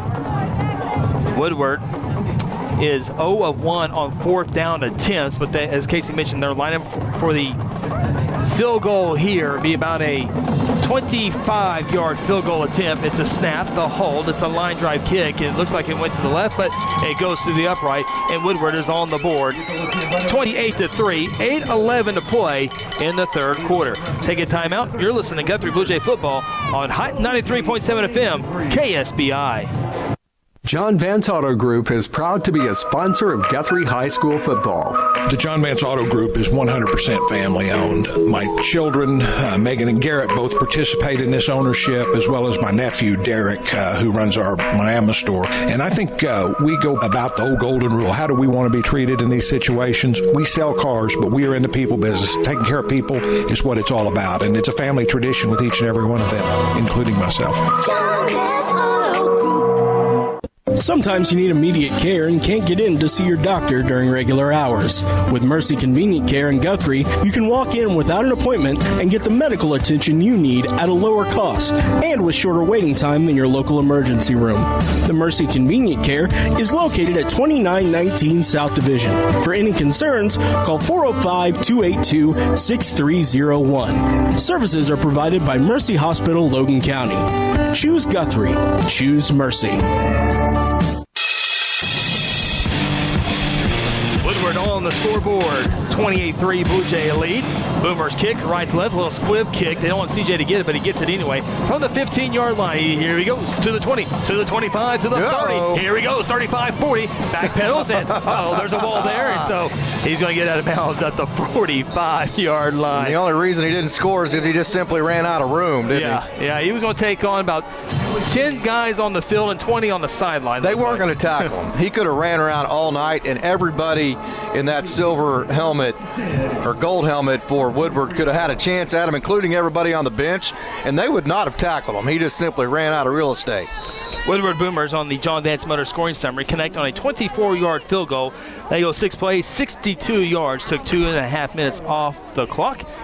And again, Guthrie with a 28-3 lead with 8:02 to play in the third quarter. Parker Rainey in. Guess what that means for the this Blue Jay team with a 28-3 lead. Halfback on the left side, pulls to the right side, hand off to Gavin. Flag thrown in the middle of the play at the 45 by the umpire, so the Jays will be backed up on penalty here. Since I mentioned no flags and no forward incomplete passes, we've had one of each, so Maskert Chevrolet keys of the game are already out the window.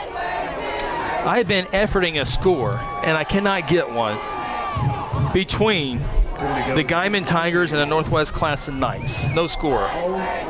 That game, by the way, in Oklahoma City. Guyman and Northwest Classen, both teams looking for their first district win of the season. Just being fair to the district, got to mention all scores. Okay. Yes, absolutely. Penalty backs up Guthrie. First down and 19 from the 35. How many people live in the state of Oklahoma? 4 million? 5 million? Phil just said 3.6 million. 3.6 I think he's a little bit low. So there's 3.6 million people along with you that don't know the score of that game either. Gavin Bryson on first down and 19. Makes a move at the 40, 45 to the 46. Now Craig Fleck is actually agreeing with Phil on 3.6 million. So if Fleck and Phil are going to agree, I said around 4. Then it's 3.6 because they both agree. So we're going to go with -1. You remember Stonebreaker, the old man? His kid was the quarterback for a while. The old man's the PA guy in the press box. Sharp guy. Where's the boots? Stone Cipher. Yes. Yeah, old man Stone Cipher. The Stone Cipher family. Yes. If anybody has their text message their phone number, call them. They will be the ones that know the score of that game. We go to Guyman a couple of years now. We know everybody in Guyman. Yes, we know everybody. Absolutely. I think I made him mad last time I was there. I said something. Yeah, well, the press box walls are pretty thin. Lesson learned when we go up there next week. Second down and 7 for the Blue Jays from the 47. Gavin gets a chance here as he goes across midfield and down at the 48-yard line. So Guthrie will have a 3rd down and 2 play upcoming. 6:51 and rolling here in the third. Guthrie on top 28-3. Week 9 of the high school football season. Both Guthrie and Woodward 3-5 overall, 2-3 in district play. Both teams have playoff hopes. Guthrie's road to the playoffs a little bit easier than Woodward's. Bringing Dane Jenkins at tight end, Parker Rainey at the H-back. You just run power football against a team that prides himself on playing power football on the other side and stopping the power football. And it's just, how big of an old boy are you? And Guthrie so far has done a good job. 3rd down and 2 from the 48. They need the 46. Jackson's going to try to get there, and it's going to be right on the 46. I think that mark will give him the 1st down. Of course, if Woodward loses this game, their playoff hopes are gone. That it would be the 2nd year in a row that Woodward has come into this Guthrie game. Win and in is what they call it here in Woodward County, in the 2nd year in a row where they're going to lose and be out. It appears that way, at least to this point. Midway point of the third, Guthrie with a 28-3 lead. I think the play clock down here on the, well, no, it's working now. They're portable play clocks. Yes, they are. They must be wireless. They will in.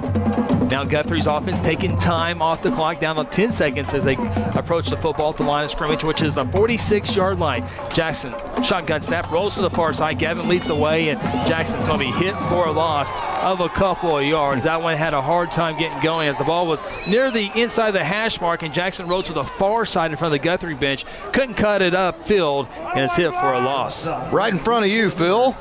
Great shortstop, leadoff hitter for the Blue Jay baseball team. 28-3 lead. Can you tell Jackson to slide next time, please? He's a tough dude, isn't he? Yeah, I'm just going to keep telling the Coach Porter said if he slid, he wasn't allowed to play more baseball. I'm going to. Is it okay that every time I see him take a shot like that, I kind of feel it myself? Yeah, you cringe a little bit. He's only a leadoff shortstop. I mean, they got that everywhere, right? First down, or excuse me, second down play. Jackson goes downfield looking for Marcellus, and Marcellus dives out, can't come up with it. Great effort at the 20-yard line.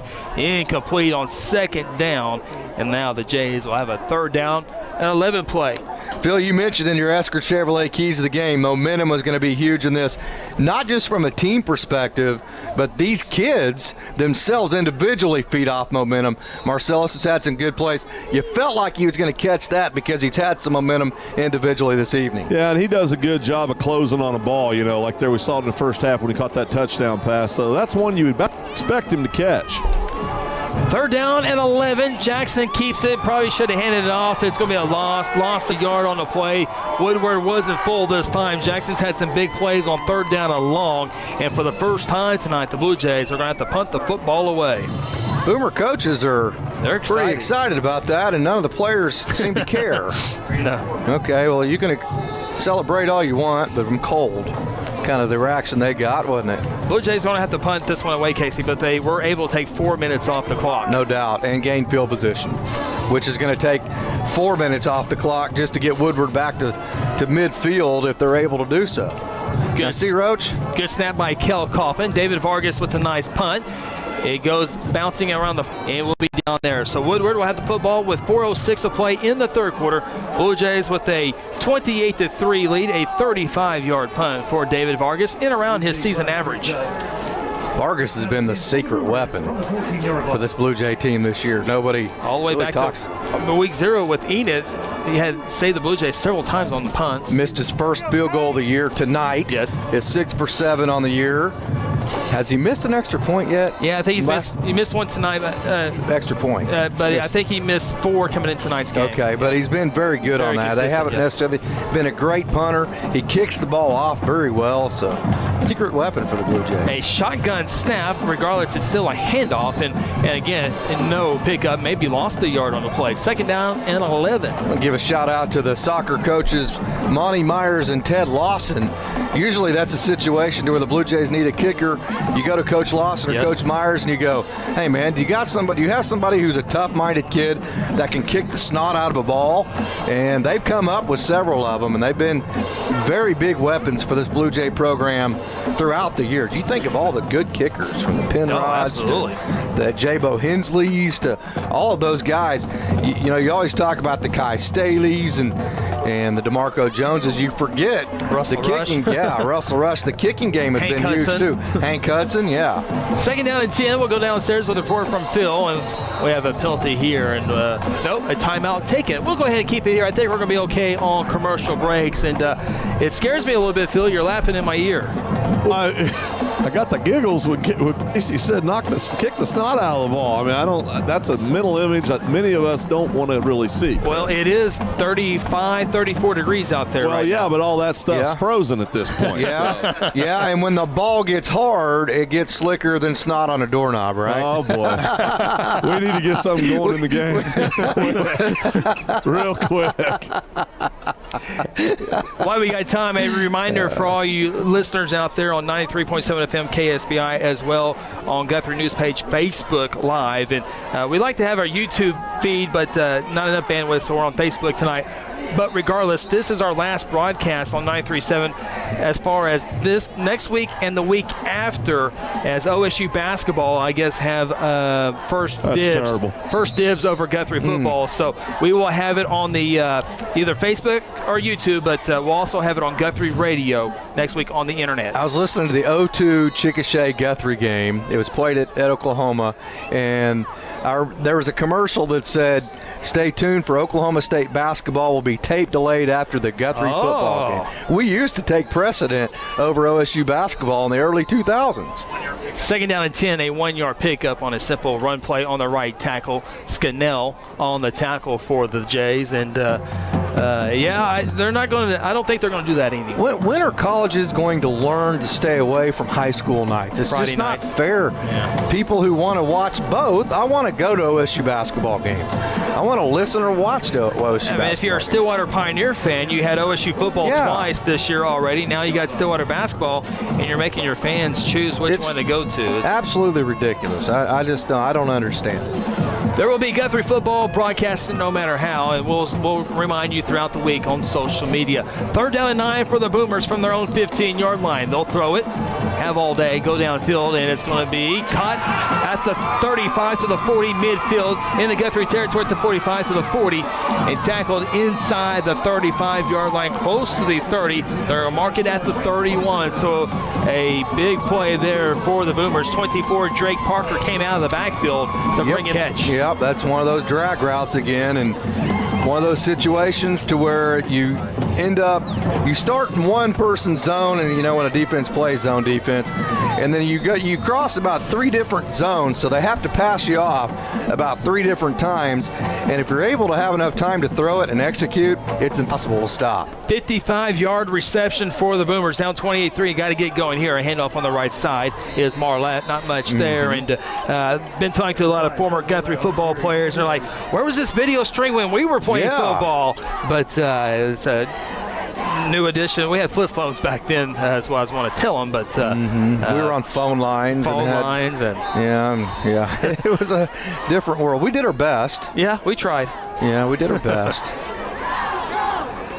4-yard pickup, second down and 6 as the Boomers break huddle at the Guthrie 27-yard line. Ball in the middle of the field. Everybody before 0-2 was thinking, well, where in the heck was the radio at all at, right? Absolutely. Handoff on the right side for Marlette again, dancing, and he'll get a couple yards, maybe 2. So here comes a third down and 3 play for the Boomers upcoming. 1:17, 1:16 to play here in the third quarter. Blue Jays 28, Guthrie 3. It's called a buzzkill. You have a big play to the drag to Marlette, and then you just run it right up the middle 2 times and kill all the momentum that you just created for yourself. Yeah. You would think after a big play, you get up on the ball, and then you try to create a second big play, and Phil said it 2 or 3 times, off the momentum you created. Instead, Woodward kind of kills their momentum by just running that fullback belly. 3rd and 3, a little inside handoff, a little gap in the middle. Blue Jays collapse quickly on that, but it's not going to be enough as Woodward will have the first down, stops the clock with 41 seconds.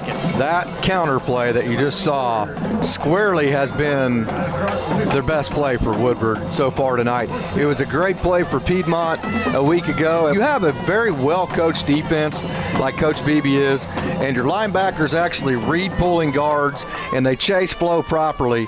The counter play is set up to be very successful. Marlette with an 8-yard carry down to the 15-yard line of the Blue Jays. First down and 10. Boomers had a field goal on their previous offensive drive. And again, Marlette again, not much there. Nice tackle by the Blue Jay defensive front, and that might be the final play of the third quarter. 11 seconds down to 10 seconds, and doesn't look like Woodward is going to get a playoff. So we'll move to the fourth quarter in a must-win game for the Blue Jays. So far, so good, 28-3. Come back with exciting quarter action. This is Guthrie Blue Jay football on Hot 93.7 FM KSB. She's your mom, and you want to do your best. And at Golden Age Nursing Home and Ash Street Senior Living, we know just how difficult it is to make choices when it comes to your loved one's needs, and we can help.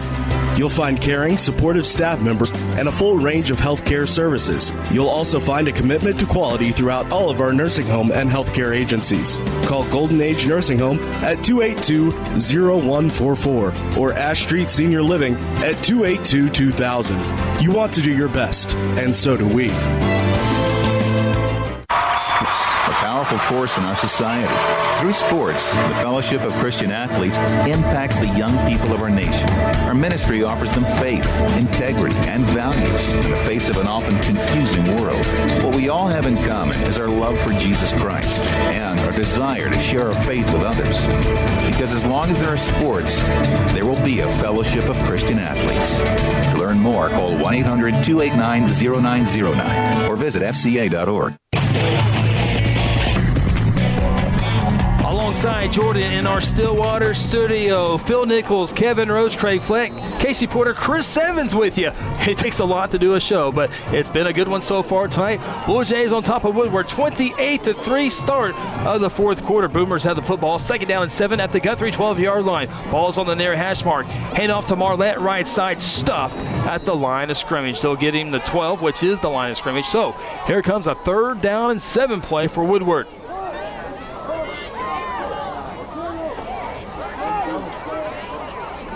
Blue Jays and Woodward both with 3-5 overall records, 2-3 in district play.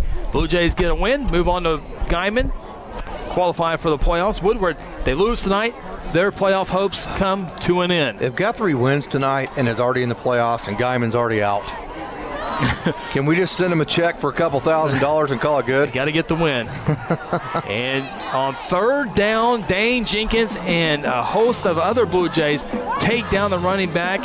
A loss of a yard, and so third down and 7, obviously 4 down territory. The goal there for Woodward is obviously to get 3 or 4 yards to make it fourth down and manageable, but instead it's going to be fourth down and 8, and they are 0 for 1 on fourth down attempts here tonight. Now you have 3 choices: either kick the field goal, run the sprint out, or run the drag from your tight end, and Woodward is elected with no win basically at all to kick the field goal, and this would be 30 from the 20-yard line, so a 37-yard attempt. You got to watch the fake too. Be a 30-yard field goal attempt. Fourth down and 8. Snap, hold, kick, plenty long enough. Boy, he drilled that one, but it's no good. And here comes the Blue Jay offense. You know, the key here, Phil Nichols, is not necessarily points. You won points, but you like to take 4 or 5 minutes off this game clock. 4 or 5 or 10 minutes and 31 seconds, either one. You just want to run the ball, just keep the ball in the middle of the field, keep the clock moving, no penalties, and if you have to, punting it after you take 5 minutes, that's a victory in a game like this. Absolutely, and of course, we want you to stay tuned after the game is over for the Terra Insure Group post-game show. We'll have on-field interviews brought to you by John Vance, and we'll have our FCA player of the game. I think I know who that's going to be. Pretty easy choice for me. It's a single-digit player. I don't know, it's a double-digit. Well, no, it's a single-digit player. Blue Jays, 259 yards of offense on a first down 10 play. Jackson fires a fastball to Isaac. It's caught at the 25, dashing to the center of the field up to the 30, and down at the 30. It's a 10-yard first down for the Blue Jays. Jackson in the Blue Jay passing game now, 5 of 13 passing for 55 yards. The running game, though, has been spectacular, 214 rushing yards. A big part of that is Gavin Bryson. Only 10 carries tonight, but 135 yards, including a touchdown. Jackson Waddell helping him out as well with 79 rushing yards on just 11 carries. So Gavin, every time he's touched the football field, is averaging 13.5 yards. Yeah, I mean, Gavin's came around. We talked about this every week this year. He's gotten a little bit better, a little more comfortable. Blue Jays run their 35th offensive play of the night. It's a handoff to Gavin Bryson. Breaks a tackle, trying to break another one, and then gets upfield, and I think he picks up a couple of yards here. And the Blue Jays will have a third down. We'll call it 8 yards. And to add to your point, Phil, talking about Gavin Bryson, one thing that the Blue Jays have not added but done more of tonight that will only help Gavin, Jackson's pulled the ball more this evening, which means the defense has to be more balanced. Yeah, there's no doubt about it. You got to be balanced. Got to pay attention to both the passing and the running attacks. And and when Jackson's on, guys, he throws a nice ball. He does. Parker Rainey, tight end, lined up on the left side on a second down and 8 play. Gavin gets the call in the middle, and obviously Woodward won to stop the run. Guthrie won the run, and it's a loss back to the 30-yard line. So Guthrie will have a third down and 10 play as we go under 9 minutes to play in the game. Again, Guthrie on top, 28-3. Well, you just look at the Woodward sideline and get our video coordinator to focus in, just no emotions at all. Said it 2 or 3 times. I don't know if it has to do with what happened before the game with all the seniors or what it may have to do with, but maybe no belief in the ability to win, but no emotions whatsoever from the Woodward sideline. It is 34 degrees. Yes. Third down and 10 for Jackson. What is up in the pocket? He has room to run, gets to the 40, and slides after getting it at the 43-yard line. And we talked about sliding. Jackson Waddell popped up like he was at second base and has a 13-yard pickup on third down and 10. And we see it again. Jackson Waddell running the football for a first down. Yep, and it balances your defense. Again, if you drop and try to cover all the athletic receivers, you see Brody Hinkle, Gabe Gonzalez, Isaac Lewis, and Marcellus Owens at receiver right now for the Blue Jays. You spread them out, then you have Gavin Bryson who has 140 yards to rush the ball. You're having to double cover everybody you can. It leaves the middle of the field wide open, and Jackson Waddell's that one extra guy that gives you the extra numbers. Keeps it here and gets to the 45-yard line, a 3-yard pickup, and Craig just mentioned it with that first down by Jackson. That will take another 2.5 minutes off this game clock. Yeah, and whenever you scheme it up, you have 5 blockers, 5 offensive linemen. They have 5 guys in the box, so it's hat on hat, right? You got 1 blocker for every defensive guy, but yet if your quarterback's able to run it, now the defense has to bring that 6th guy in the box, which reduces your pass coverage on the back end. So if the quarterback can run the ball, it's a big factor. Second down 7, incomplete, pinball, and at midfield. A flag thrown. I think a roughing the passer's coming up as Jackson took a hit. The ball pinballed off a couple of Woodward boomers, off a Blue Jay receiver. I think that was Marcellus, and it's going to be an interception, but I think it's going to be taken away due to roughing the passer. Hey Phil, do you have one of those deals? There's the football up with a needle on it. Yeah, I got a couple of those. If you do, put it in reverse and take the air out of the ball, right? You want to do a little Tom Brady action? All right, I'm on it. Hey Phil, how's the superintendent doing tonight? Yeah, well, Dr. Mike's doing outstanding. He's down there enjoying the football game and dressed very warmly like we all are down here. But I want to never say, one of the great things about our superintendent is it's very difficult to find an activity that man doesn't attend. So he's a big supporter of Guthrie extracurricular activities and always there to support the kids. Whether it's athletics, band, or music, he's at all those events. Doesn't matter. Absolutely. Yeah, I think he told me he might be skipping out on the Guyman trip, so we need to work on that. We'll have to take everything I just said away if you don't go to Guyman. Well, I'll tell you what we're really going to have to work on is the video feed if Dr. Simpson's going to be back trying to watch it, right? Yeah, that's a top priority. We're going to have to be on our A game, right? That's right. Woodward took a timeout, and the penalty will move it into Woodward territory at the 40-yard line. We'll go ahead and keep it here. We're having fun. We'll get to our commercial break here in just a little bit, but it's cold out there, but it's a little bit colder on the Woodward Always bench. is. How do you know it's cold? Well, Phil, my hands are still cold. Oh, I'm dying down here. The sports. I can look up from here and see you got your coat on. No, heck no. The sports jacket's still on. First down 10, Blue Jays. Gavin Bryson up the middle. Fumbles the football, and Woodward has it. So there you have the first turnover of the night for the Blue Jays, and Woodward takes over. 7:13 left in the ball game. Remember we said they had their long pass in the last possession, and they had a buzzkill by handing the ball off to their fullback and killing their momentum. Well, now you have the sudden change momentum. Yeah. If they don't throw one as far as they can throw it here to capitalize on that, I don't know what to tell them because they have a little bit of momentum. And they've been good in that department, Yep. Casey. They're 4 of 7 passing for 121 yards. That's 50 yards per pass. Run kind of play that at least gives you the chance to capitalize on momentum here, right? So here come the Boomers after the fumble by Gavin Bryson. It's at their own 37-yard line, center of the field, first down and 10. Again, do that. a handoff by Marlette and no pickup. Excuse me, a loss of 2. Second Woodward player, and I was on the sideline, I wouldn't have any emotions either watching that offense. Goodness. You just got a turnover, and you hand it off to a fullback. Down 25. Yeah, with a tight end. Now, they have made an adjustment. They've moved one of their wings over to the strong side of the formation. Great observation. Yeah, Tremendous it is an observation. I'm glad I made it. Second down and 11. Quarterback keeper, and that's going to be a loss. So now all that does is that means that now Guthrie goes, hey, now they have 2 wings over here instead of just one. So we're going to slide over that way and bring an extra defender to that side of the formation. And then Woodward, after a turnover, just runs it right to that side. And it's second 11. Well, with that loss, it's now third down 13. Third and 13. Blue Jays looking for the 4th win of the season. They'll go for win number 5 next week. It's all about playoffs, though. There's a pass that's almost intercepted as the quarterback just kind of slinged it there. Pass intended for Jackson Shirkey, the senior. And for a team that's not great, obviously, in the passing game, that's the understatement of all time. You can't rely on passing the ball on third down.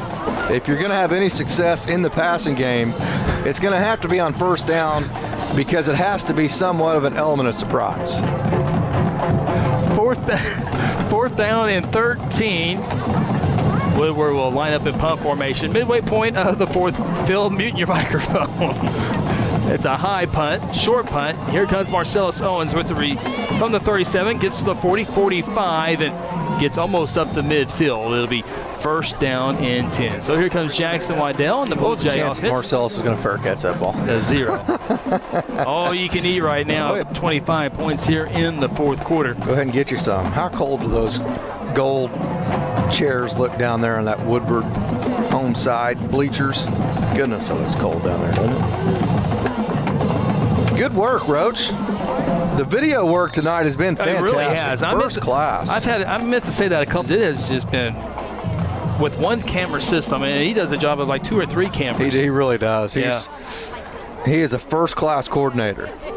Carl Everett defeating Piedmont tonight in the 3rd quarter, 39-0, as Jackson will take it across midfield for a pickup of 2 or 3 yards. In 5A football, while we got it here, Bishop McGinnis looks like they're going to finish 2nd in the district. They're in Lawton tonight, and they're taking it to Lawton Ike. Score there is 42-8 in the 3rd. So hopefully it looks like Carl Everett 1, McGinnis 2, Lawton Ike 3, and Guthrie 4 if everything should go right. Shawnee's and Durant, they lead 41-7. Now, obviously we saw McGinnis.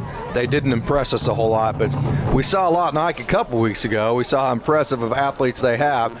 With what McGinnis is doing to Ike tonight, does that change your mind that McGinnis now goes back to the 2nd best team in the state of Oklahoma? No, I keep him at 3. No? Yeah. I'm keeping Ardmore 2. Yeah. Right now, if Ardmore and McGinnis played, you'd pick Ardmore to win? I do, Phil. Yes, I guess I'm talking to myself down here. I forget sometimes you guys can hear me. I was answering Casey's question. Ardmore's number 2 to me in 5A. And another score in 5A football, probably the best game in 5A tonight is Lot MacArthur. Altus 19, MacArthur 15. Altus has a fight saying we might be number 2 or 3. Of course, remember though, Altus lost to Ardmore earlier this year. You're putting Altus in front of McGinnis too. Possibly. I think I keep McGinnis in front of Altus, but it's not a big difference there as Gavin Bryson goes across for the first down. Stops the clock momentarily at the 5:02 mark. It's a 5-yard pickup for Gavin Bryson. Lawton Mack has not had a great year this year. Not bad, but not for their standards. Yeah, for their standards. That's Altus is struggling mightily with them. Lawton Mack had a chance at the district championship. Yep. All the way to the 4th spot. And I think they might be in the 4th spot because Dale City beat them earlier in Lawton. So Dale City might be the 3rd team in 5A1. Jackson. Justin Adams with his first carry. He'll get it to the 35-yard line, pick up a 3. So if I were to guess 5A District 1, I would go Ardman, I'd go Altus 2, Dale City 3, Lawton Mack 4. If I had it, now I know they've played and Altus won the game, but I still think Dale City, you get in a playoff scenario and Dale City and Altus They're play. Physical. I'm taking Dale City. I just am. It's just that Altus offense. If they get out early, they can take the clock faster than almost anybody. Flex bone is substantially better than the wing tee. I'll say that. Yes. The flex bone can hurt you in a lot of different ways. Second down and 5. It goes to number 5, Gavin Bryson. He's close to another first down, but maybe a yard shy, so a 4-yard pickup for the senior running back. Again, Gavin had over 100 yards before halftime rushing.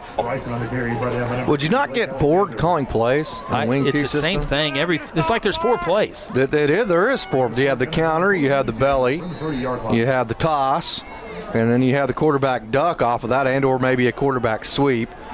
Give it 5 run plays, and then you have the drag to your tight end, and then you have the sprint. Del City hosting El Reno tonight. Del City on top of the Indians, 34-20. Of course, El Reno 4-4, led by former offensive coordinator for the Blue Jays, Chuck Atchison, as Jackson Waddell takes the carry on the right side, stays in bounds, also picks up a first down, stops the clock with 3:14 to play in the ball game. Guthrie on top, 8-3. Stay tuned. Terror is your group post-game show after this one ends. Which direction is Guthrie from here? Southeast. Very important fact to know right now, right? And make sure, if you're listening in the stands across the way, to check your fuel tanks. Make sure your fuel leave town. You don't want to be in the middle of nowhere.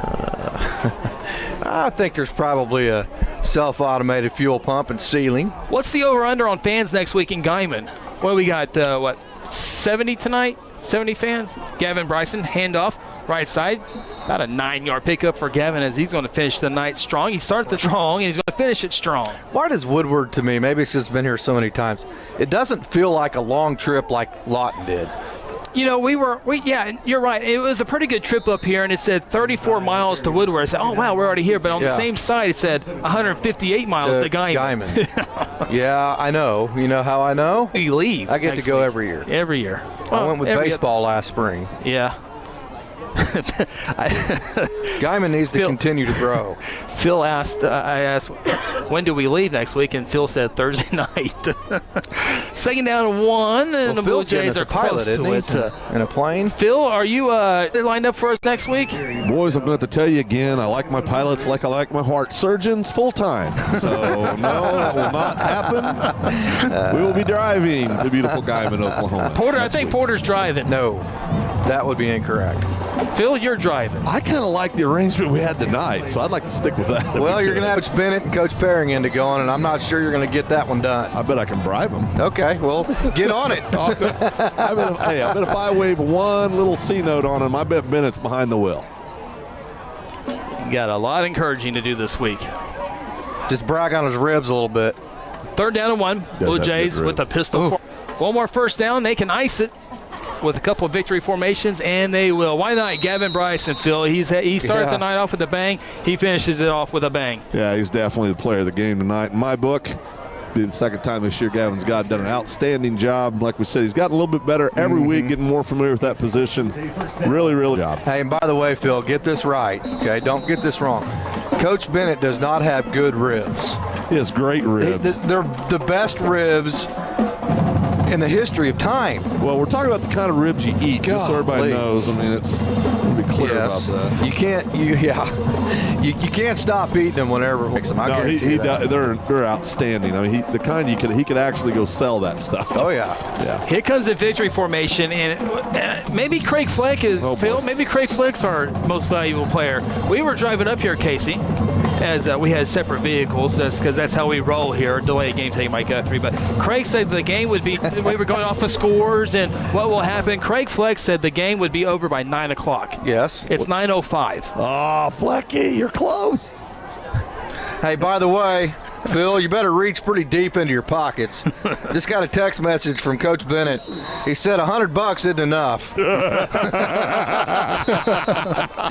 I'll chip in $3, Phil. I got a text message from Dad. He said that was the longest halftime he'd ever seen in his life. Blue Jays will not have to take another snap, and they're going to continue on the momentum, Phil, and one more win to get to the playoffs next week. Again, they need a little bit of help. They need Carl Everett McGinnis. I like our chances, too. But here tonight, the Guthrie Blue Jays come into Woodward, Oklahoma, and bring home a 28-3 win, and there is the Guthrie Band.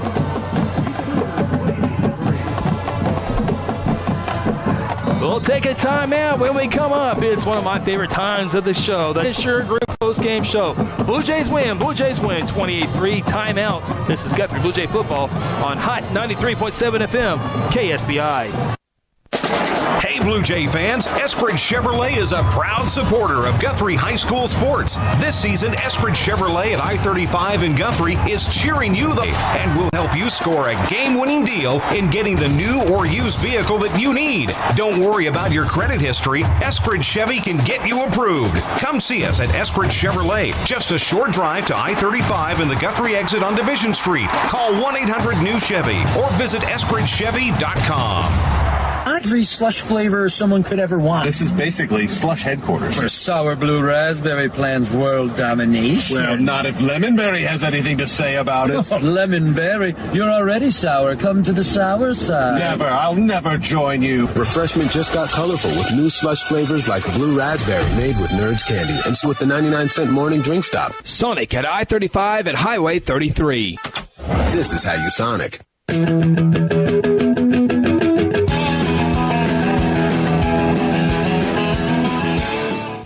Sometimes you need immediate care and can't get in to see your doctor during regular hours. With Mercy Convenient Care 3, you can walk in without an appointment and get the medical attention you need at a lower cost and with shorter waiting time than your local emergency room.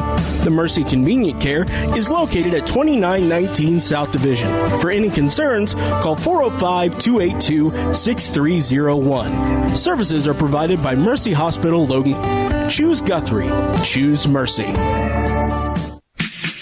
Looking to go inside Blue Jay Athletics? Log on to GuthrieSportsPage.com and get all the information on all the Blue Jay events. GuthrieSportsPage.com is your source for all Blue Jay information. Visit the ever-growing SoundCloud page and listen to pre- and post-game interviews, player spot, and complete game recaps. GuthrieSportsPage.com provides a link to listen to the Blue Jays streaming live over the World Wide Web and has pre- and post-game stories for your reading enjoyment. GuthrieSportsPage.com, your source for all Blue Jay information.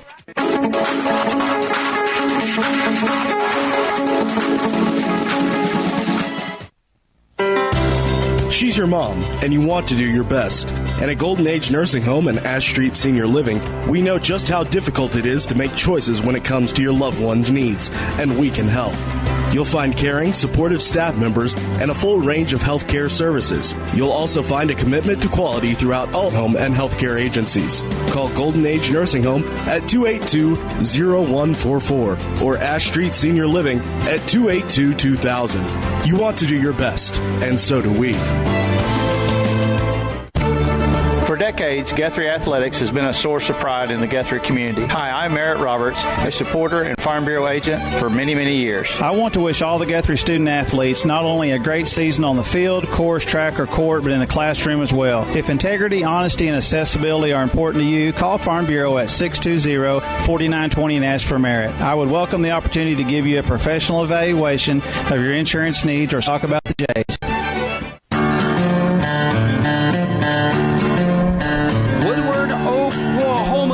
The Blue Jays roll into town, pick up a 28-3 win, and continue their momentum. Improve with the victory. Moving on to Guyman next week, and big performance here as we move into our FCA game. There's Team Gavin all over Facebook Live tonight, Casey. Yes. Charlotte, Trice, Team Gavin. Well, there was a lot of Gavin Bryce tonight. We talked about him early. Started the big 70-yard run that led to his 14-yard touchdown, and then finishing the game off strong tonight. Yep, no doubt. And just a wonderful player, and has had a wonderful senior campaign to this season. And here, this is Coach Woodward in the booth. Great game this evening. And does Gavin have the headphones on, Phil? Yeah, but Phil. Gavin's on. Phil's got to bring him in. Okay, well then we're going to send it down to you. But Gavin, congratulations from up here. We'll send it down to Phil with that. Casey's excited now. Absolutely. Am I going to have to walk home? I mean, goodness. We're going to stop the power hour. Hey, let's do it right. Phil, let's go downstairs to the game with Phil Nichols. Hey, guys, I am down here with senior Mr. Gavin, number 5, player of the game against 167. Is that right? 165 for the night. Great game, Gavin. Every week we talk about you get a little bit better, a little more comfortable at the tailback position. Talk a little bit about that, but also talk about what this win means for you guys' position next week. Long-running playoff streak and keep it alive. Well, the running back spot, I mean, I feel like I came into it kind of naturally, but it's been great improving throughout the year. And this win is great for our momentum going into next week and hopefully being Guyman and getting onto the playoffs and making our run. This is great momentum and just got a week. Great game tonight, and I mentioned it just a minute ago, a great senior campaign for you, Gavin. I'm going to give you the opportunity here as we're on the live feed, both on 93.7, Facebook Live. It'll be archived and all of that. Give you the opportunity to thank everybody that has made you the player that you've become at this point in your senior year. Thank my mom, Justin Stevenson, Coach Bennett, Reggie Cowlins, all my coaches that have been supporting me and believing in me throughout the season. But I wouldn't have been able to do it without my mom mainly. And Gavin. And Phil. Well, how about the radio crew that made you the player of the game tonight, right? Hey, there you go. Appreciate it. All right, I'll be the professional here, Gavin. Hey, Casey brought up several times throughout the night, but you and Jackson seem to play off well tonight. Jackson almost 100 yards rushing tonight, but you guys really complement each other. Yeah, me and him, it's just a great feeling having him in the backfield. Us two is actually pretty dangerous back there once our line starts getting going. It's just been great playing with him in the backfield. He's gotten way better throughout the year and throughout last season to this season. He's just been great. You talk about being great. The ability for him to pull the football balances that defense. It means they can't key in on you. And it seemed like he pulled the ball more tonight, and that helped you, didn't it? Yeah, Coach Rice gets on him every week about pulling the ball, and I guess he decided to listen tonight, so good for him. Did it feel like a long trip up here, or was it not too bad? We actually got here pretty quick, to be honest. It felt like I slept for about 45 minutes and we were here. Well, you can sleep 4 hours and 45 minutes next week to Guyman. You're right. Can you name me one town that you drove through on the way to Woodward today? I cannot. No. Okay.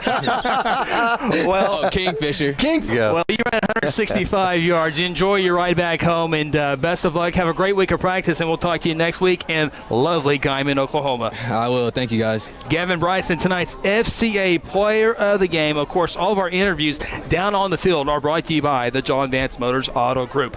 Take a time out here on the Terror Insure Group, posting a whole lot well. But we're also, you know what? Let's pause that right now. We got Coach BB. Let's get his interview so he can get to the locker room and warmed up and get on the bus and get back home. So let's continue tonight with our John Vance Motors on the interviews with head coach of the Blue Jays, Coach Kelly Beebe, as the Blue Jays pick up another big win, 28-3 on the road. One more, Phil Nichols. Coach, as Chris just said, big win tonight. We get this one down, gets us one game closer to getting to our ultimate goal, which is getting those playoffs or anything can happen. Let's talk about this victory tonight. A big-time win, I thought.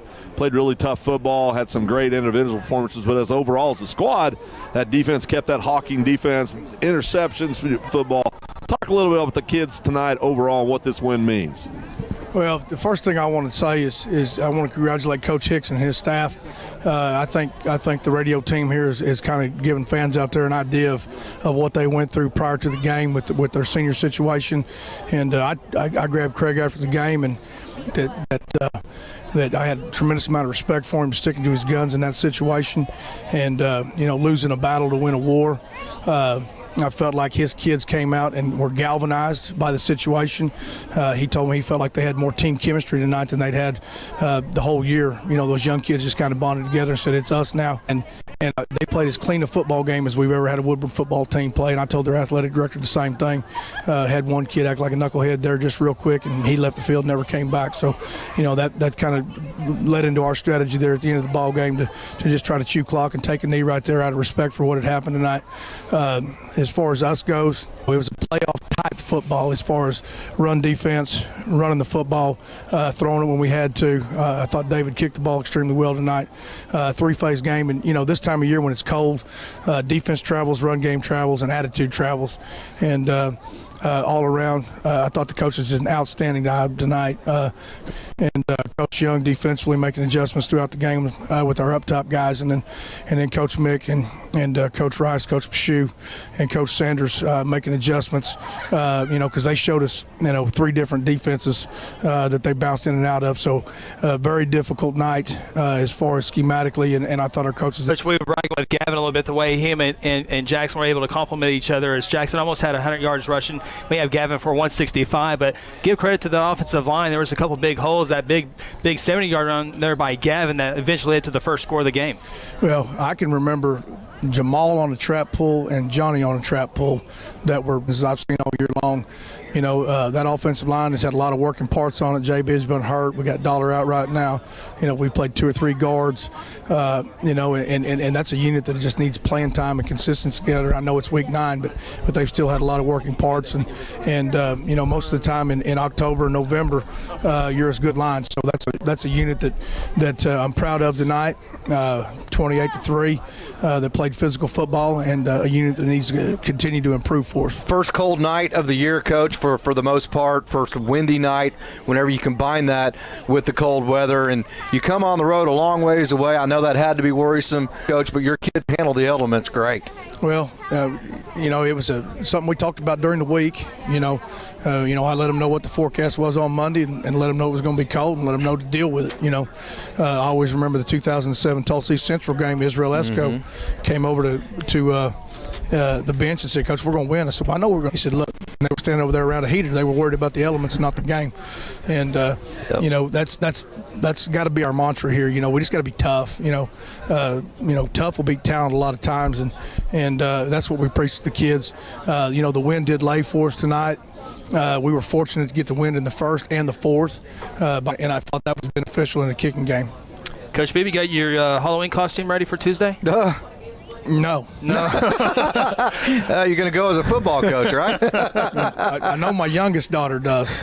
She's pretty excited about it. So I know Coach Rainwater's little boy is going to be Mike Gundy. I think he's been growing the muscle. His daughter's going to try to be Bullet, I think. Bullet's her favorite animal on earth. Yeah, and she'll probably pull it off. If I know Miss Lana, she'll probably have it ready to go. Coach, congratulations on a 28-3 win. I know you got a long trip home, and we got a long one next week, but a lot to play for next week. Got to have another great week of practice. Well, it's a whole lot warmer, and the bus ride ain't near as you. So, we got a chance next week to even up the record and go 5-5 and earn a playoff spot. And it's what we always talk about in the coaching circles. You just got to get in. Yeah.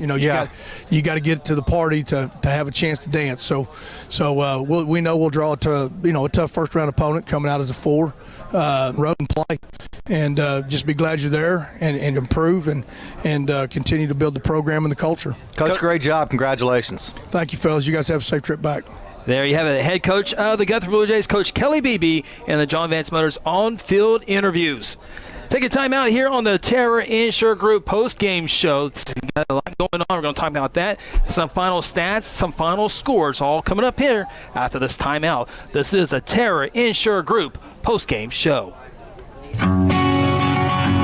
These tenders have always been my number one. Crispy, tasty, crazy delicious. They rule. Celebrate Golden Anniversary with Golden Tenders. Pick up the $6 3-tender deal today. 3 crispy hand-battered tenders, fries or mashed potatoes, a hot roll, gravy or sauce, and a 20-ounce drink. All for just $6. 50 years. You rock, Golden Chick. Golden Chick.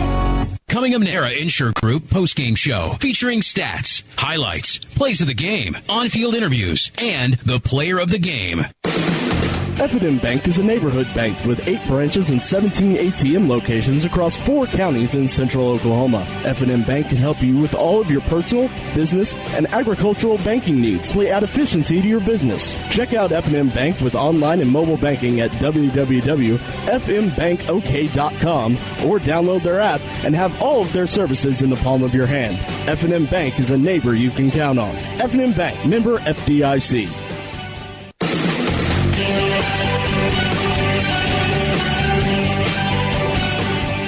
F&M Bank, member FDIC.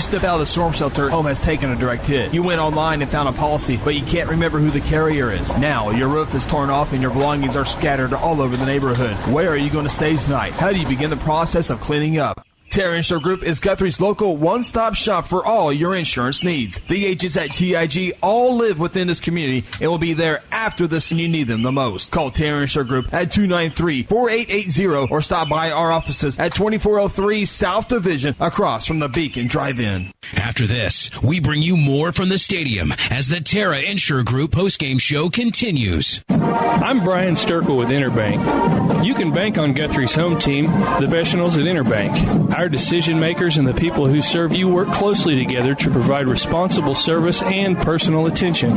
We appreciate your business and look forward to seeing our friends in Guthrie and the surrounding communities at the Blue Jay football games. We're located at 224 East Oklahoma, or you can reach us by phone at 282-470. Interbank, in it for you. Member FDIC. Sometimes you need immediate care and can't get in to see your doctor during regular hours. With Mercy Convenient Care in Guthrie, you can walk in without an appointment and get the medical attention you need at a lower cost, shorter waiting time than your local emergency room.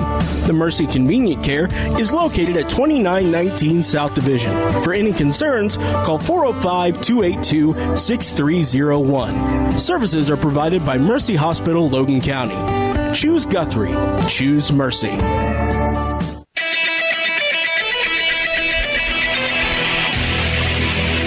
Terra Insure Group postgame show continues here in Woodward. Guthrie with a final score over the Boomers, 28-3. Blue Jays get their fourth win of the season, 4-5, 3-3 in district play. Woodward falls to 3-6 overall, 2-4 in district. Woodward eliminated from the playoff run. Now it comes down to Guthrie and Piedmont for the fourth and final spot of the playoffs. Blue Jays got to win next week against Guyman. It looks like they will be in. Piedmont losing big earlier tonight to Carl Albert, and Guthrie, final score there, Carl Albert beat Piedmont 39-8. So Guthrie just needs to win next week, and they are in. They have the tiebreaker against Piedmont, but Piedmont has McGinnis next week, so it might be tough luck. Blue Jays will just win it outright in the win-loss column. Be sure to go out to Terra Insure Group at 2403 South South Division. Give them a call, 293-4880. All the you can think of: life, business, mobile home, pet insurance is coming. They have farm and ranch insurance, renters, landlords, homeowners, TV, watercraft, auto. They do it all out there. Seth Robbins, Jason Herzl, Dennis Oaks, and the ladies up front, they do a great job. Go to the website, TIGOK.com. Blue Jays win at 20. Gavin Bryson, 14-yard touchdown run. 40-yard touchdown run for Jackson Waddell. 29-yard touchdown pass, Jackson to Marcellus. A 90-yard kick return for C.J. Ward to begin the second half. And then with 28-0, it was Woodward getting their only 3 points in the third quarter on a 24-yard win it. 28-3. Timeout from Woodward. This is a Terra Insure Group postgame show. Sports, a powerful force in our society. Through sports, the Fellowship of Christian Athletes impacts the young people of our nation. Our ministry offers them faith, integrity, and in the face of an often confusing world. What we all have in common is our love for Jesus Christ and our desire to share our faith with others. Because as long as there are sports, there will be a Fellowship of Christian Athletes. To learn more, call 1-800-289-0909 or visit fca.org. Don't go away. More of the Sure Group postgame show in a moment. Hey, Blue Jay fans, Eskridge Chevrolet is a proud supporter of Guthrie High School sports. This season, Eskridge Chevrolet at I-35 in Guthrie is cheering you the whole way and will help you score a game-winning deal in getting the new or used vehicle that you need. Don't worry about your credit history. Chevy can get you approved. Come see us at Eskridge Chevrolet, just a short drive to I-35 and the Guthrie exit on Division Street. Call 1-800-NEW-CHEVY or visit EskridgeChevy.com.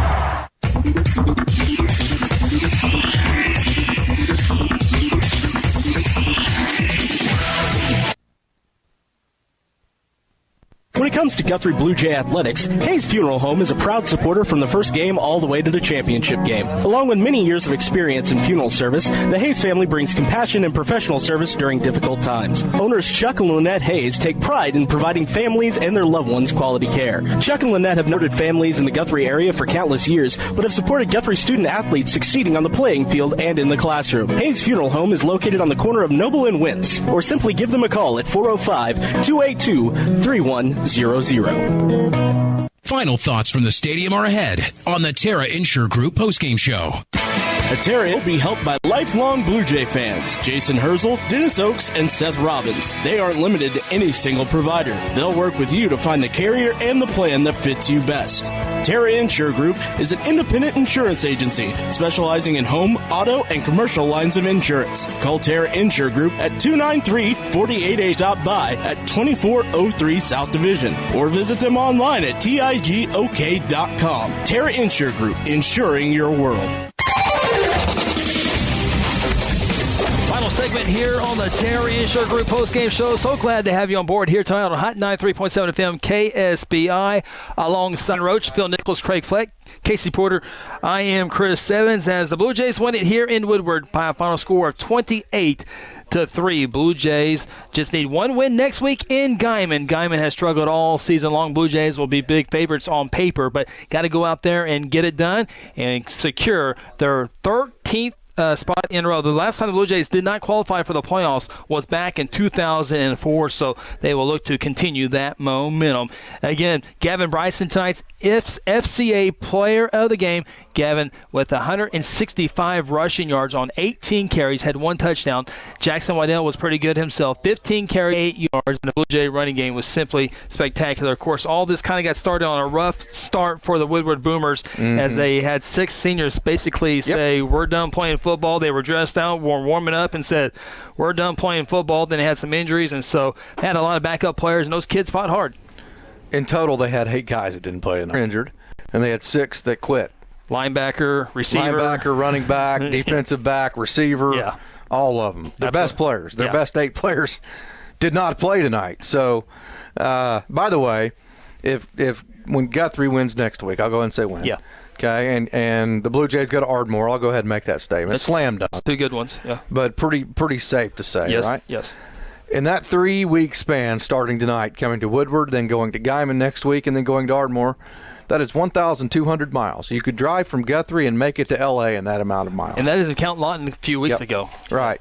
You could go to Los Angeles, California on the Jays are going to travel in 3 weeks in a row. That's amazing. That is amazing. We will be there step for step with them. We'll be there. This is our last broadcast for the next 2 weeks here on 93.7 FM KSBI due to OSU basketball. They seem to get first dibs over Guthrie football. They need to quit playing on stinking Friday nights. They do. So you can find us either on Facebook or YouTube with that feed, also mobile app and all that good stuff. And we'll update you throughout the week on how that you can do that. TuneIn Radio. Obviously, always. You can get it every week, no matter what. You can get GuthrieNewsPage.com, GuthrieSportsPage.com. Yes. More than likely a Facebook feed a week from tonight. Yes, in Guyman. Just like tonight. Yes. So just get used to Guthrie being somewhere and find it. That's what you do. Jordan, our producer in Stillwater, said, "Oh, good. I don't have to deal with these guys anymore." But the key she will be with us on Wednesday nights for the high school huddle. The key to it, if you want to find Guthrie on the radio, is go to Guthrie News page, Facebook page. Yes. And it'll tell you everything you need you need to know. We need to get out of here. Jordan's got to get home. But, hey, we're getting Jordan home early tonight. She didn't have to take a picture of all the studio board and send it to Bill and try to figure out everything that was going wrong in the world of technology.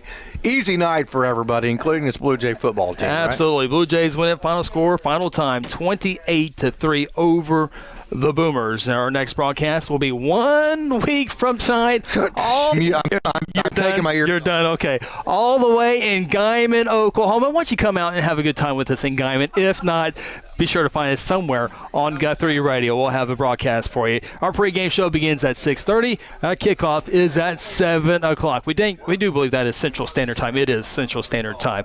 We got to get a big thank you to Jordan back in our Stillwater studio. Did a great job as always, as did Kevin Roach, our camera guy for our Facebook live stream here tonight. Did a great job. That'll be archived as soon as we sign off here. It will also be uploaded to YouTube a little bit later on as well.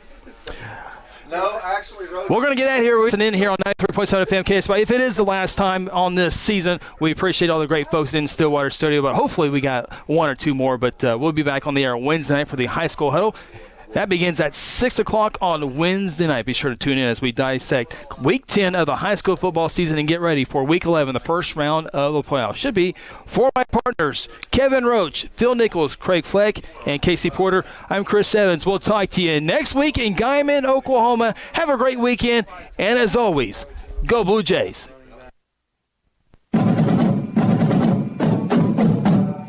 You've been listening to Guthrie Blue Jay Football on the Guthrie, home of the four-time state champions. Guthrie Blue Jay Football 2017 is brought to you by Terra Insure Group, insuring your world. Interbank, what's going on now at your hometown bank? Golden Chick, the original and still the best. John Vance Auto Group, where it's comfortable to buy a car. Your life is our life's work. Golden Age Nursing Home, making the toughest decisions of your life the easiest choice you've ever made. Eskridge Chevrolet, a name you can trust for over 50 years. Guthrie Blue Jay Football is also brought to you by F&M Bank, Merritt Roberts, Oklahoma Farm Bureau Insurance, Ship of Christian Athletes, Sonic on Highway 33 and I-35, Guthrie Tag Agency, and Hayes Funeral Home.